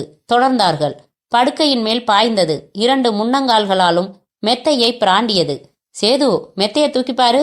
ராம் மனோகர், மோகன்குமார், ரம்யா மூவரும் திகைப்புடன் பார்த்து கொண்டிருக்க, ரம்யாவுக்குள் பாலா எழுதின கடிதங்கள் அங்கே வைத்ததை அதற்கு பின் எரிக்க மறந்து போனது நினைவு வந்து ஒருவித பதற்றம் தொற்றிக்கொள்ள, வேணா, மெத்தை எடுக்கக்கூடாது என்று கத்தினாள். ஏன்? எவ்வளவோ பர்சனல் விஷயங்கள் இருக்கலாம். ரம்யாவை உன்னிப்பாக பார்த்த டேனியல், சாரி மேடம், நாங்க வந்தாச்சுன்னா எதுவுமே பர்சனல் இல்ல, எடு சேது என்றார். சேது மெத்தையை நகர்த்த கட்டிலின் மேல் மிக உள்ளே அந்த ஒரு கற்றை கடிதங்களும் அதற்கு சற்று தள்ளி இரத்தக்கரையுடன் அந்த கத்தியும் இருந்தன. ஓஹோ, இதுக்குத்தான் பதறினீங்களா என்று கர்ச்சி போட்டு அந்த கத்தியை வெளியில் எடுக்க திகைத்தாள் ரம்யா. சார், இது எப்படி இங்க? திகைக்காதீங்க மேடம், இது என்ன லெட்டருன்னு படிச்சிடலாம் என்று 1-2 கடிதங்களை பார்த்தவர், சபாஷ், மோட்டிவ் கூட கிடைச்சாச்சே. ஏன் வேர்க்குது மேடம்? உட்காருங்க, அரெஸ்ட் பண்ண நேரமாகும். சேது, ஃபோன் பண்ணி வரவேண்டியவங்கள வர சொல்லிடு. சார், என்ன சொல்றீங்க என்றான் மோகன்குமார். அதிர்ச்சியில் வார்த்தை வராமல் எதுவும் புரியாமல் நின்றாள் ரம்யா. மிஸ்டர் மோகன், நான் ஒரு கதை சொல்றேன், கேளுங்க. உங்க அண்ணிக்கு ஒரு பழைய காதலன், பாலான்னு பேரு. கல்யாணத்துக்கு அப்புறமும் மறக்க முடியல. அப்புறமும் சில சந்திப்புகள். இது லேசு பாசா கிருஷ்ணகுமாருக்கு தெரிஞ்சு போச்சு. உடனே காதலனோட சேர்ந்து ஒரு திட்டம். நீ அவரை கடத்துற மாதிரி கடத்தி எங்கேயாச்சும் மறைச்சு வச்சுட்டு என்ன மிரட்டுற மாதிரி மிரட்டு, எல்லாரும் நம்பிடுவாங்க. அப்புறம் அவரை கொன்னுட்டா எல்லாரும் கடத்தினவனைத்தான் சந்தேகப்படுவாங்க. இது திட்டம். இதுபடி கொலை பண்ணிட்டு கொலை ஆயுதத்தை உங்க அண்ணி கையில கொடுத்து மறைச்சிடுன்னு சொல்லிட்டு காதலர் தலைமறைவு ஆயாச்சு. ஏம்மா பணத்தை என்ன செஞ்சீங்க என்றார் டேனியல். அலறினாள் ரம்யா. ஐயோ, சத்தியமா இந்த கொலைக்கும் எனக்கும் எந்த சம்பந்தமும் இல்ல. இந்த கத்தி எப்படி இங்க வந்துச்சுன்னே தெரியாது. ஐயோ, என் புருஷனை கொன்னுட்டாங்களா? நடிச்சது போதும் அண்ணி, பணத்தை என்ன செஞ்ச சொல்லு. திடீரென்று நாய் பாய்ச்சலாக ஓட மறுபடி தொடர்ந்தார்கள். பங்களாவுக்கு வெளியே வந்து தோட்டம் கடந்து ஓடி நேராக எரிந்து அடங்கி லேசான புகை மட்டும் விட்டு கொண்டிருந்த குப்பை மேட்டுக்கு வந்தது. லொல் லொல் என்றது. டேனியல் தோட்டக்காரனை அழைத்து குப்பையை குச்சியால் கிளற சொன்னார். முதலில் ஒரு சின்ன எலும்பு துண்டு வந்தது. அப்புறம் மண்டையோடு ஒரு எலும்பு கூட்டின் அத்தனை பாகங்களும் கிளற கிளற கிடைத்தன. வெரி குட் வெரி குட் என்று தலையை ஆட்டிக்கொண்டார் டேனியல் பிரசாத். இப்படியாக கொஞ்சமாக மர்மம் வெளிப்பட்ட 10ஆம் அத்தியாயம் முற்றும். அத்தியாயம் 11. அடுத்த ஒரே மணி நேரத்தில் ஏகப்பட்ட காரியங்கள் நிகழ்ந்தன. போலீஸ் வெள்ளம் அலையடித்து கொண்டிருந்தது. பத்திரிகை புகைப்படக்காரர்கள் பங்களாவின் வெளித்தோற்றத்தை புகைப்படம் எடுத்துக்கொண்டார்கள். கொலையுண்ட கிருஷ்ணகுமாரின் பங்களா இதுதான். அழுது புலம்பி ஆர்ப்பாட்டம் செய்த ரம்யா பெண் போலீஸ் வரவழைக்கப்பட்டு கடுமையாக கேள்விகள் கேட்கப்பட்டாள். கைது செய்ய உத்தரவு உடனடியாக கிடைத்தது. ரம்யா கைது செய்யப்பட்டாள். விசாரணைக்கான பிரத்யேக அறையில் விசேஷ நாற்காலியில் உட்கார்த்தி வைக்கப்பட்டாள். எதிரே 2 பெண் இன்ஸ்பெக்டர்கள். சற்று தள்ளி சார்மினார் சுகத்தில் டேனியல் பிரசாத். சொல்லுங்க, எப்படி கொன்னீங்க? ஐயோ, எனக்கு எதுவுமே தெரியாது. சுளீர் என்று கன்னத்தில் விழுந்தது அறை. சொல்லு, எங்கே இருக்கான் உன் கள்ளக்காதலன்? எனக்கு தெரியாது. எந்த ஊருக்கு அனுப்பி வச்சிருக்க? எனக்கு எதுவுமே தெரியாது. புருஷன் போன கவலையில என்னை அழக்கூட விடாம இப்படி சித்திரவதை செய்றீங்களே. கவலையா உனக்கா? கட்டிலுக்கு அடியில படிச்சு படிச்சு ரசிக்கிறதுக்காக காதலனோட லெட்டர்ஸை வச்சிருந்த உனக்கு கவலையா? ஐயோ, அது ஒண்ணுதான் நான் செஞ்ச தப்பு. என்னை நம்புங்க. என் கல்யாணத்துக்கு அப்புறம் என் புருஷனை தெய்வமா நினைச்சேன். அவருக்கு துரோகம் நான் மனசுல கூட நினைக்கல. என்னை பேச விடுங்க. எல்லாம் பேசுற, பேச வேண்டியதுக்கு பேச மாட்டேங்கிற. சரி, கத்தி எப்படி வந்துச்சு உன் கட்டிலுக்கு? எனக்கு தெரியாது. என் புருஷன் காணாம போனதுக்கு அப்புறம் ரூம்ல தனியா படுக்க பயமா இருந்துச்சு. கீழே ஹால்ல வேலைக்காரியோட தான் நான் படுத்துக்கிட்டேன். யாரோ வேணும்னு என் மேல பழி போடுறதுக்காக அங்கே கத்திய வச்சிருக்காங்க. பொய் சொல்லாதடி முண்டம். இங்க விதவிதமான வழி தர்றதுக்கு நிறைய மெஷின்ஸ் இருக்கு. அதுகிட்ட எல்லாம் போறதுக்கு முன்னாடியே நீயா ஒத்துக்கிறது நல்லது. விசாரணை தொடர்ந்து கொண்டிருக்க டேனியல் பிரசாத் வெளியே வந்தார். சேது அவரை நோக்கி வந்தான். என்ன சொல்லுது லேபரட்டரி? சீக்கிரம் சொல்லு சேது. கோவிந்தன் தெருவில் இருந்த இரத்த சிதறலும் கத்தியில இருந்த ரத்தமும் ஒண்ணுதான். அதான் தெரியுமே. ரேகை என்ன சொல்லுது? ஆச்சரியம் சார், கத்தியில கைரேகையே இல்லை, கிடைக்கல. இதுல என்ன ஆச்சரியம்? பாலா தொடச்சிட்டு தான் ரம்யா கிட்ட ஒப்படைச்சிருக்கணும். ஏன் இப்படி ஒப்படைக்கணும்? அதை ஏன் இவ கட்டில வைக்கணும்? அதான் மடத்தனம், பதட்டத்துல செய்யற தப்பு. ஆனா அவ்வளவு சுலபத்துல ஒத்துக்கிற மாதிரி தெரியல. தெரியாது தெரியாதுன்னு சொல்றா. பாவமா கூட இருக்கு. உண்மை பேசுற மாதிரியும் இருக்கு. எந்த பொம்பளையாச்சும் சுலபத்துல ஒத்துக்கிட்டு இருக்காளா? ரொம்ப அழுத்தம் சார். பொம்பளை கிட்ட உண்மையை அவ்வளவு சீக்கிரம் வரவழைச்சிட முடியாது சார். வாங்க, சாப்பிட்டுட்டு வந்துடலாம். இருவரும் ஜீப்புக்கு வந்து சேர வயர்லெஸில் செய்திகள் அலறி கொண்டிருந்தது. திடீரென்று கண்ட்ரோல் ரூம் அனுப்பிய அந்த செய்தியில் உன்னிப்பானார். இது எல்லா ஸ்டேஷனுக்கும் சொல்லப்படுது. துரைசிங்கம்னு ஒரு பழைய கிரிமினலை தேடச் சொல்லி செய்தி கொடுத்திருந்தோம். அந்த முயற்சியை விட்டுடலாம். துரைசிங்கம் சென்ட்ரல் ஸ்டேஷன்ல மாட்டிக்கிட்டான். ஓவர். சேது, செய்தி கேட்டியா? சாப்பாடு அப்புறம் பார்த்துக்கலாம். எனக்கு அந்த துரைசிங்கத்தை பார்க்கணும் என்றார் டேனியல் பிரசாத். காக்கி கலர் பேண்ட்டும் சிகப்பு சட்டையும் போட்டிருந்த துரைசிங்கம் கைகளை கட்டிக்கொண்டு தொங்கின தலையுடன் ஸ்டேட்மெண்ட் கொடுத்து கொண்டிருக்க ஒரு உதவியாளர் சரசரவென்று எழுதி கொண்டிருந்தார். அப்புறம் சொல்லு. பாலாவை மட்டும் காவலுக்கு வச்சுட்டு நீ செகண்ட் ஷோ சினிமாவுக்கு போனியா? ஆமாங்க ஐயா. டேனியல் ஸ்டூல் போட்டு அமர்ந்து கவனித்தார். மேல சொல்லு. படம் விட்டு வந்தேன் சார். கதவை தட்டினே, பதில் இல்ல, திறக்கல. என்னடா இது பேஜாருன்னு எதுவும் புரியாம வீட்டுக்கு பின்பக்கமா இருக்கிற வழிக்கு வந்தா அங்க கதவு திறந்து கிடந்துச்சு. என்னமோ மிஸ்டேக் ஆயிடுச்சுன்னு நினைச்சுக்கிட்டு உள்ள போய் பார்த்தேன். பாலாவையும் காணோம், கட்டி போட்டிருந்த கிருஷ்ணகுமாரையும் காணோம். தரையில ரத்த ரத்தமா இருந்துச்சு. எனக்கு எதுவும் புரியல. சரி, ஏதோ விபரீதம்னு நினைச்சிட்டேன். பாலா முத்துவேல் லாட்ஜில தான் தங்கி இருந்தான். சரின்னு அங்க போய் பார்த்தா ரூம் பூட்டினபடியே இருக்கு. வரலன்னாங்க. சரி, ஒரு வாரத்துக்கு தலைமறைவா போயிடலாம்னு சென்ட்ரலுக்கு ரயிலேற வந்தேன், மாட்டிக்கிட்டேன். முத்துவேல் லாட்ஜ் எங்க இருக்குன்னு கேளுங்க என்றார் டேனியல். அடுத்த அரை மணியில் முத்துவேல் லாட்ஜில் பாலா தங்கியிருந்த அறையின் பூட்டு உடைக்கப்பட்டது. பொருள்கள் சோதனையிடப்பட்டன. மேனேஜர் உடம்பு பூரா நடுங்கிக் கொண்டே பதில் சொன்னார். 2 நாளாச்சுங்க அந்த பையன் ரூமுக்கு வந்து. டேனியல் பிரசாத் பால்கனியில் நின்று பஸ், கார், ஜனங்கள் என்று வேடிக்கை பார்த்து கொண்டே ஆழமாக யோசித்தார். எங்கே போனான் பாலா? எனக்கு எதுவுமே தெரியாது. புருஷன் போன கவலையில என்னை அழ கூட விடாம இப்படி சித்திரவதை செய்றீங்களே என்ற பரிதாபமான ரம்யாவின் முகம் நினைவில் இடறியது. சேது, இங்க வா. என்ன சார்? ரம்யாவுக்கு தெரியாம அந்த கத்தி கட்டிலுக்கு வந்திருக்குமா? ரம்யாவுக்கு தெரியாம குப்பை மேட்ல பிணத்தை எரிச்சிருக்க வாய்ப்பு இருக்கா? எனக்கு அப்படி தோணல. எனக்கு லேசா தோணுதே. நான் சொல்ற ஒரே ஒரு காரியத்தை எனக்கு செய்றியா நீ? இந்த போட்டோவை 100 பிரதி எடு, எல்லா ஸ்டேஷனுக்கும் கொடு. அப்புறம் bus stand, railway stations, airport எல்லா இடத்துலையும் மஃப்டி போலீஸ் நிறுத்து. போட்டோவோட இந்த போட்டோல இருக்கிற ஆள் கொஞ்சம் மாறுவேஷத்துல கூட இருக்கலாம்னு குறிப்பு சொல்லிடு. சார், இந்த போட்டோ என்று போட்டோவில் இருப்பவனை பார்த்து வியந்தான் சேது. நான் ஒரு யூகம் யோசிக்கிறேன். ஒருவேளை சரியா வரலாம். கேள்வி கேட்காத, நான் சொன்னதை செய், சீக்கிரம். குற்றம் நடந்தது நேத்து ராத்திரி. இதுக்குள்ள அவன் ஊரை விட்டு தப்பிச்சிருக்கலாம். இனிமே முயற்சி செஞ்சா அது நம்ம அதிர்ஷ்டம் என்றார் டேனியல் பிரசாத். சென்னை மீனம்பாக்கம் விமான நிலையம். அந்த மஃப்டி போலீஸ் ஆபீசர் பாக்கெட்டுக்குள் அந்த புகைப்படத்தை வைத்துக்கொண்டு உட்கார்ந்திருப்பவர்களை, போகிறவர்களை, வருகிறவர்களை ரகசியமாக பார்த்து கொண்டிருந்தார். Your attention please. மும்பை செல்லும் இந்தியன் ஏர்லைன்ஸ் விமானம் ஃப்ளைட் நம்பர் IC-172 புறப்பட இருக்கிறது. பயணிகள் விமானத்திற்கு அழைக்கப்படுகிறார்கள். அறிவிப்பை தொடர்ந்து தாடியும் கூலிங் கிளாஸும் அணிந்த அவன் எழுந்து கொள்ள அவனை பார்த்த போலீஸ் அதிகாரி புருவங்களை சுருக்கினார். போட்டோ எடுத்து பார்த்து ஒப்பிட்டார். வேகமாக அவனை நெருங்கி எக்ஸ்கியூஸ் மீ என்று தோளை தொட்டார். என்ன வேணும்? உங்க தாடி தான் வேணும் என்று தாடியை தொட்டு இழுக்க கையோடு அது வந்துவிட கிருஷ்ணகுமார் விழித்தான். இப்படியாக சஸ்பென்ஸ் உடைந்த 11வது அத்தியாயம் முற்றும். அத்தியாயம் 12. கிருஷ்ணகுமாரை சுற்றி 6 போலீஸ் அதிகாரிகள் நின்று கேள்விகள் கேட்டார்கள். தள்ளி நின்ற டேனியல் பிரசாத்தின் கையை பற்றி குலுக்கினார்கள். கொல்லப்பட்டதும் எரிக்கப்பட்டதும் கிருஷ்ணகுமார் இல்லைன்னு எப்படி யூகிச்சிங்க? பாலாவை காணோங்கிறது உறுத்தினது தவிர ரம்யா திரும்ப திரும்ப எனக்கு தெரியாதுன்னதுல ஒரு உண்மை இருந்ததா நான் உணர்ந்தேன். இப்போ இதைவிட கிருஷ்ணகுமார் எப்படி இதை செஞ்சான்றது தான் முக்கியம் என்றார். கிருஷ்ணகுமார் நிதானமாக ஆரம்பித்தான். அன்னைக்கு நான் ஆஃபீஸில் இருந்தப்போ என் ஃப்ரெண்டு எனக்கு ஃபோன் செஞ்சான்.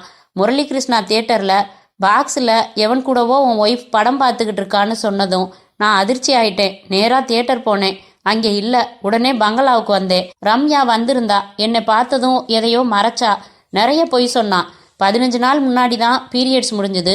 மறுபடி தனக்கு டேட்ஸ்ன்னா சந்தேகமாச்சு. பாத்ரூம்குள்ளே நுழைஞ்சிட்டு அவளை கவனிச்சேன். கட்டிலுக்கு அடியில் எதையோ மறைச்சா. அப்புறம் அவள் இல்லாதப்போ எடுத்து ஒவ்வொரு லெட்டரையும் படிக்க படிக்க எனக்கு சூடேறிடுச்சு. ஒழுக்கங்கிற விஷயத்தில் நான் ரொம்ப கண்டிப்பானவன். என் மனைவி எனக்கு துரோகம் பண்ணினதை என்னால் தாங்க முடியலை. அவள் மேலே இருந்த உச்சமான கோபத்தை மறைச்சிக்கிட்டே இதுக்கு என்ன செய்யலாம்னு யோசித்தேன். கிருஷ்ணகுமார் தண்ணீர் குடித்து விட்டு தொடர்ந்தான். அந்த சமயத்துல தான் நான் கடத்தப்பட்டேன், கட்டி போடப்பட்டேன். கடத்தினவன் ரம்யாவோட காதலன்னு தெரிஞ்சது. அவனும் என்ன சூடேத்தினான். எனக்குள்ள கோபம் திகு திகுன்னு இருந்துச்சு. நேத்து ராத்திரி ரூமுக்குள்ள என்னை விட்டுட்டு வெளியே பாலா படுத்திருந்தான். எனக்கு மயக்கம் போய் முழிப்பு வந்துச்சு. ரூமுக்குள்ள கண்ட சாமான்களும் கிடந்துச்சு. அதுல அருவாள் மனையும் ஒன்று. உருண்டு போய் அதுல முதல்ல கைக்கட்டையை அறுத்து அப்புறம் முழுக்க சுதந்திரமாயிட்டேன். ஆனா கட்டை விரலை அறுத்துக்கிட்டேன். தெரியாம குபுகுபுன்னு நிறைய ரத்தம் வந்து அந்த இடமெல்லாம் கொட்டிடுச்சு. என் மனைவியை பழி வாங்கணும்னு துடிச்சுக்கிட்டு இருந்த எனக்கு உடனே ஒரு கிரிமினல் புத்தி வந்துச்சு. இந்த பாலா பயலை கொன்னுட்டு அந்த பழிய அவ மேல போட்டுடணும்னு நினைச்சேன். அப்புறம் அதையே மாத்தி என்னையே கொன்னதா காட்டிடலாம்னு தீர்மானிச்சேன். என்னை மயக்கத்துல வச்சிருக்கிறதுக்காக அவங்க பயன்படுத்தின அந்த லிக்விட் ஈதரை எடுத்து தூங்கிட்டு இருந்த பாலாவை சுவாசிக்க வச்சு மயக்கப்படுத்தினேன். என் பங்களாவுக்கு அவனை கொண்டாந்து கழுத்தை நெரிச்சு கொன்னுட்டு என் ட்ரெஸ்ஸை அவனுக்கு போட்டுட்டு பாத்ரூம் கிளீனிங்காக யூஸ் பண்ற ஆசிட்டை மூஞ்சில கொட்டி என் படுக்கை அறையிலிருந்து கத்தி எடுத்து அவன் உடம்புல காயம் செஞ்சுட்டு அப்புறம் என் காயத்திலிருந்து ரத்தம் தொட்டு தடவி ரம்யாவோட படுக்கையில வச்சிடுறதுன்னு திட்டம் போட்டேன். பின்வழி கதவை திறந்து வெளியில வந்து பார்த்தேன். ஒரு வேன் வந்து நின்னுச்சு. அதை ஓட்டி வந்தவன் இறங்கி ஒரு சந்துக்குள்ள போனான், சாவி எடுக்காம. நான் உடனே பாலாவை தூக்கிட்டு வந்து வேனுக்குள்ள போட்டுட்டு விருன்னு கிளம்பிக்கிட்டு என் பங்களாவுக்கு வந்துட்டேன். வெளியில தூரத்துல நிப்பாட்டினேன். பின்பக்கம் குப்பை எரிஞ்சுக்கிட்டு இருந்துச்சு. உடனே என் திட்டத்தை மாத்திக்கிட்டேன். மயக்கத்துல இருந்த பாலாவை என்னோட கத்தி இறக்கி கொன்னேன். என் பங்களாவுக்கு கூர்க்கா இல்ல. எல்லா வேலைக்காரங்களும் சாயங்காலமே போயிடுவாங்க, ஒரு வேலைக்காரி தவிர. நான் பங்களா பின்பக்கம் பாலாவை தூக்கிட்டு வந்து என் ட்ரெஸ்ஸை அவனுக்கு போட்டுட்டு குப்பைக்கு நடுவுல தூக்கி போட்டு எரிய விட்டேன். என் ரூம்ல ஒரு சிட் அவுட் இருக்கு. சிமெண்ட் பைப்பு வழியா அந்த சிட் அவுட் வந்து கம்பி கதவு வழியா கைவிட்டு தாழ் திறந்து ரூமுக்குள்ள வந்தேன். கத்தி எடுத்தேன். என் கையில இருந்த ரத்த காயத்துல இருந்து ரத்தம் தடவி மெத்தைக்கு அடியில வச்சேன். வந்த மாதிரியே திரும்பினேன். வேனை கொண்டு போய் எங்கேயோ நிறுத்திட்டு காலையில அவசர போலீஸ்க்கு ஃபோன் செஞ்சு இத்தனாம் நம்பர் வீட்டில் ராத்திரி அலறல் கேட்டது சார்னு தகவல் கொடுத்ததும் நான் தான்.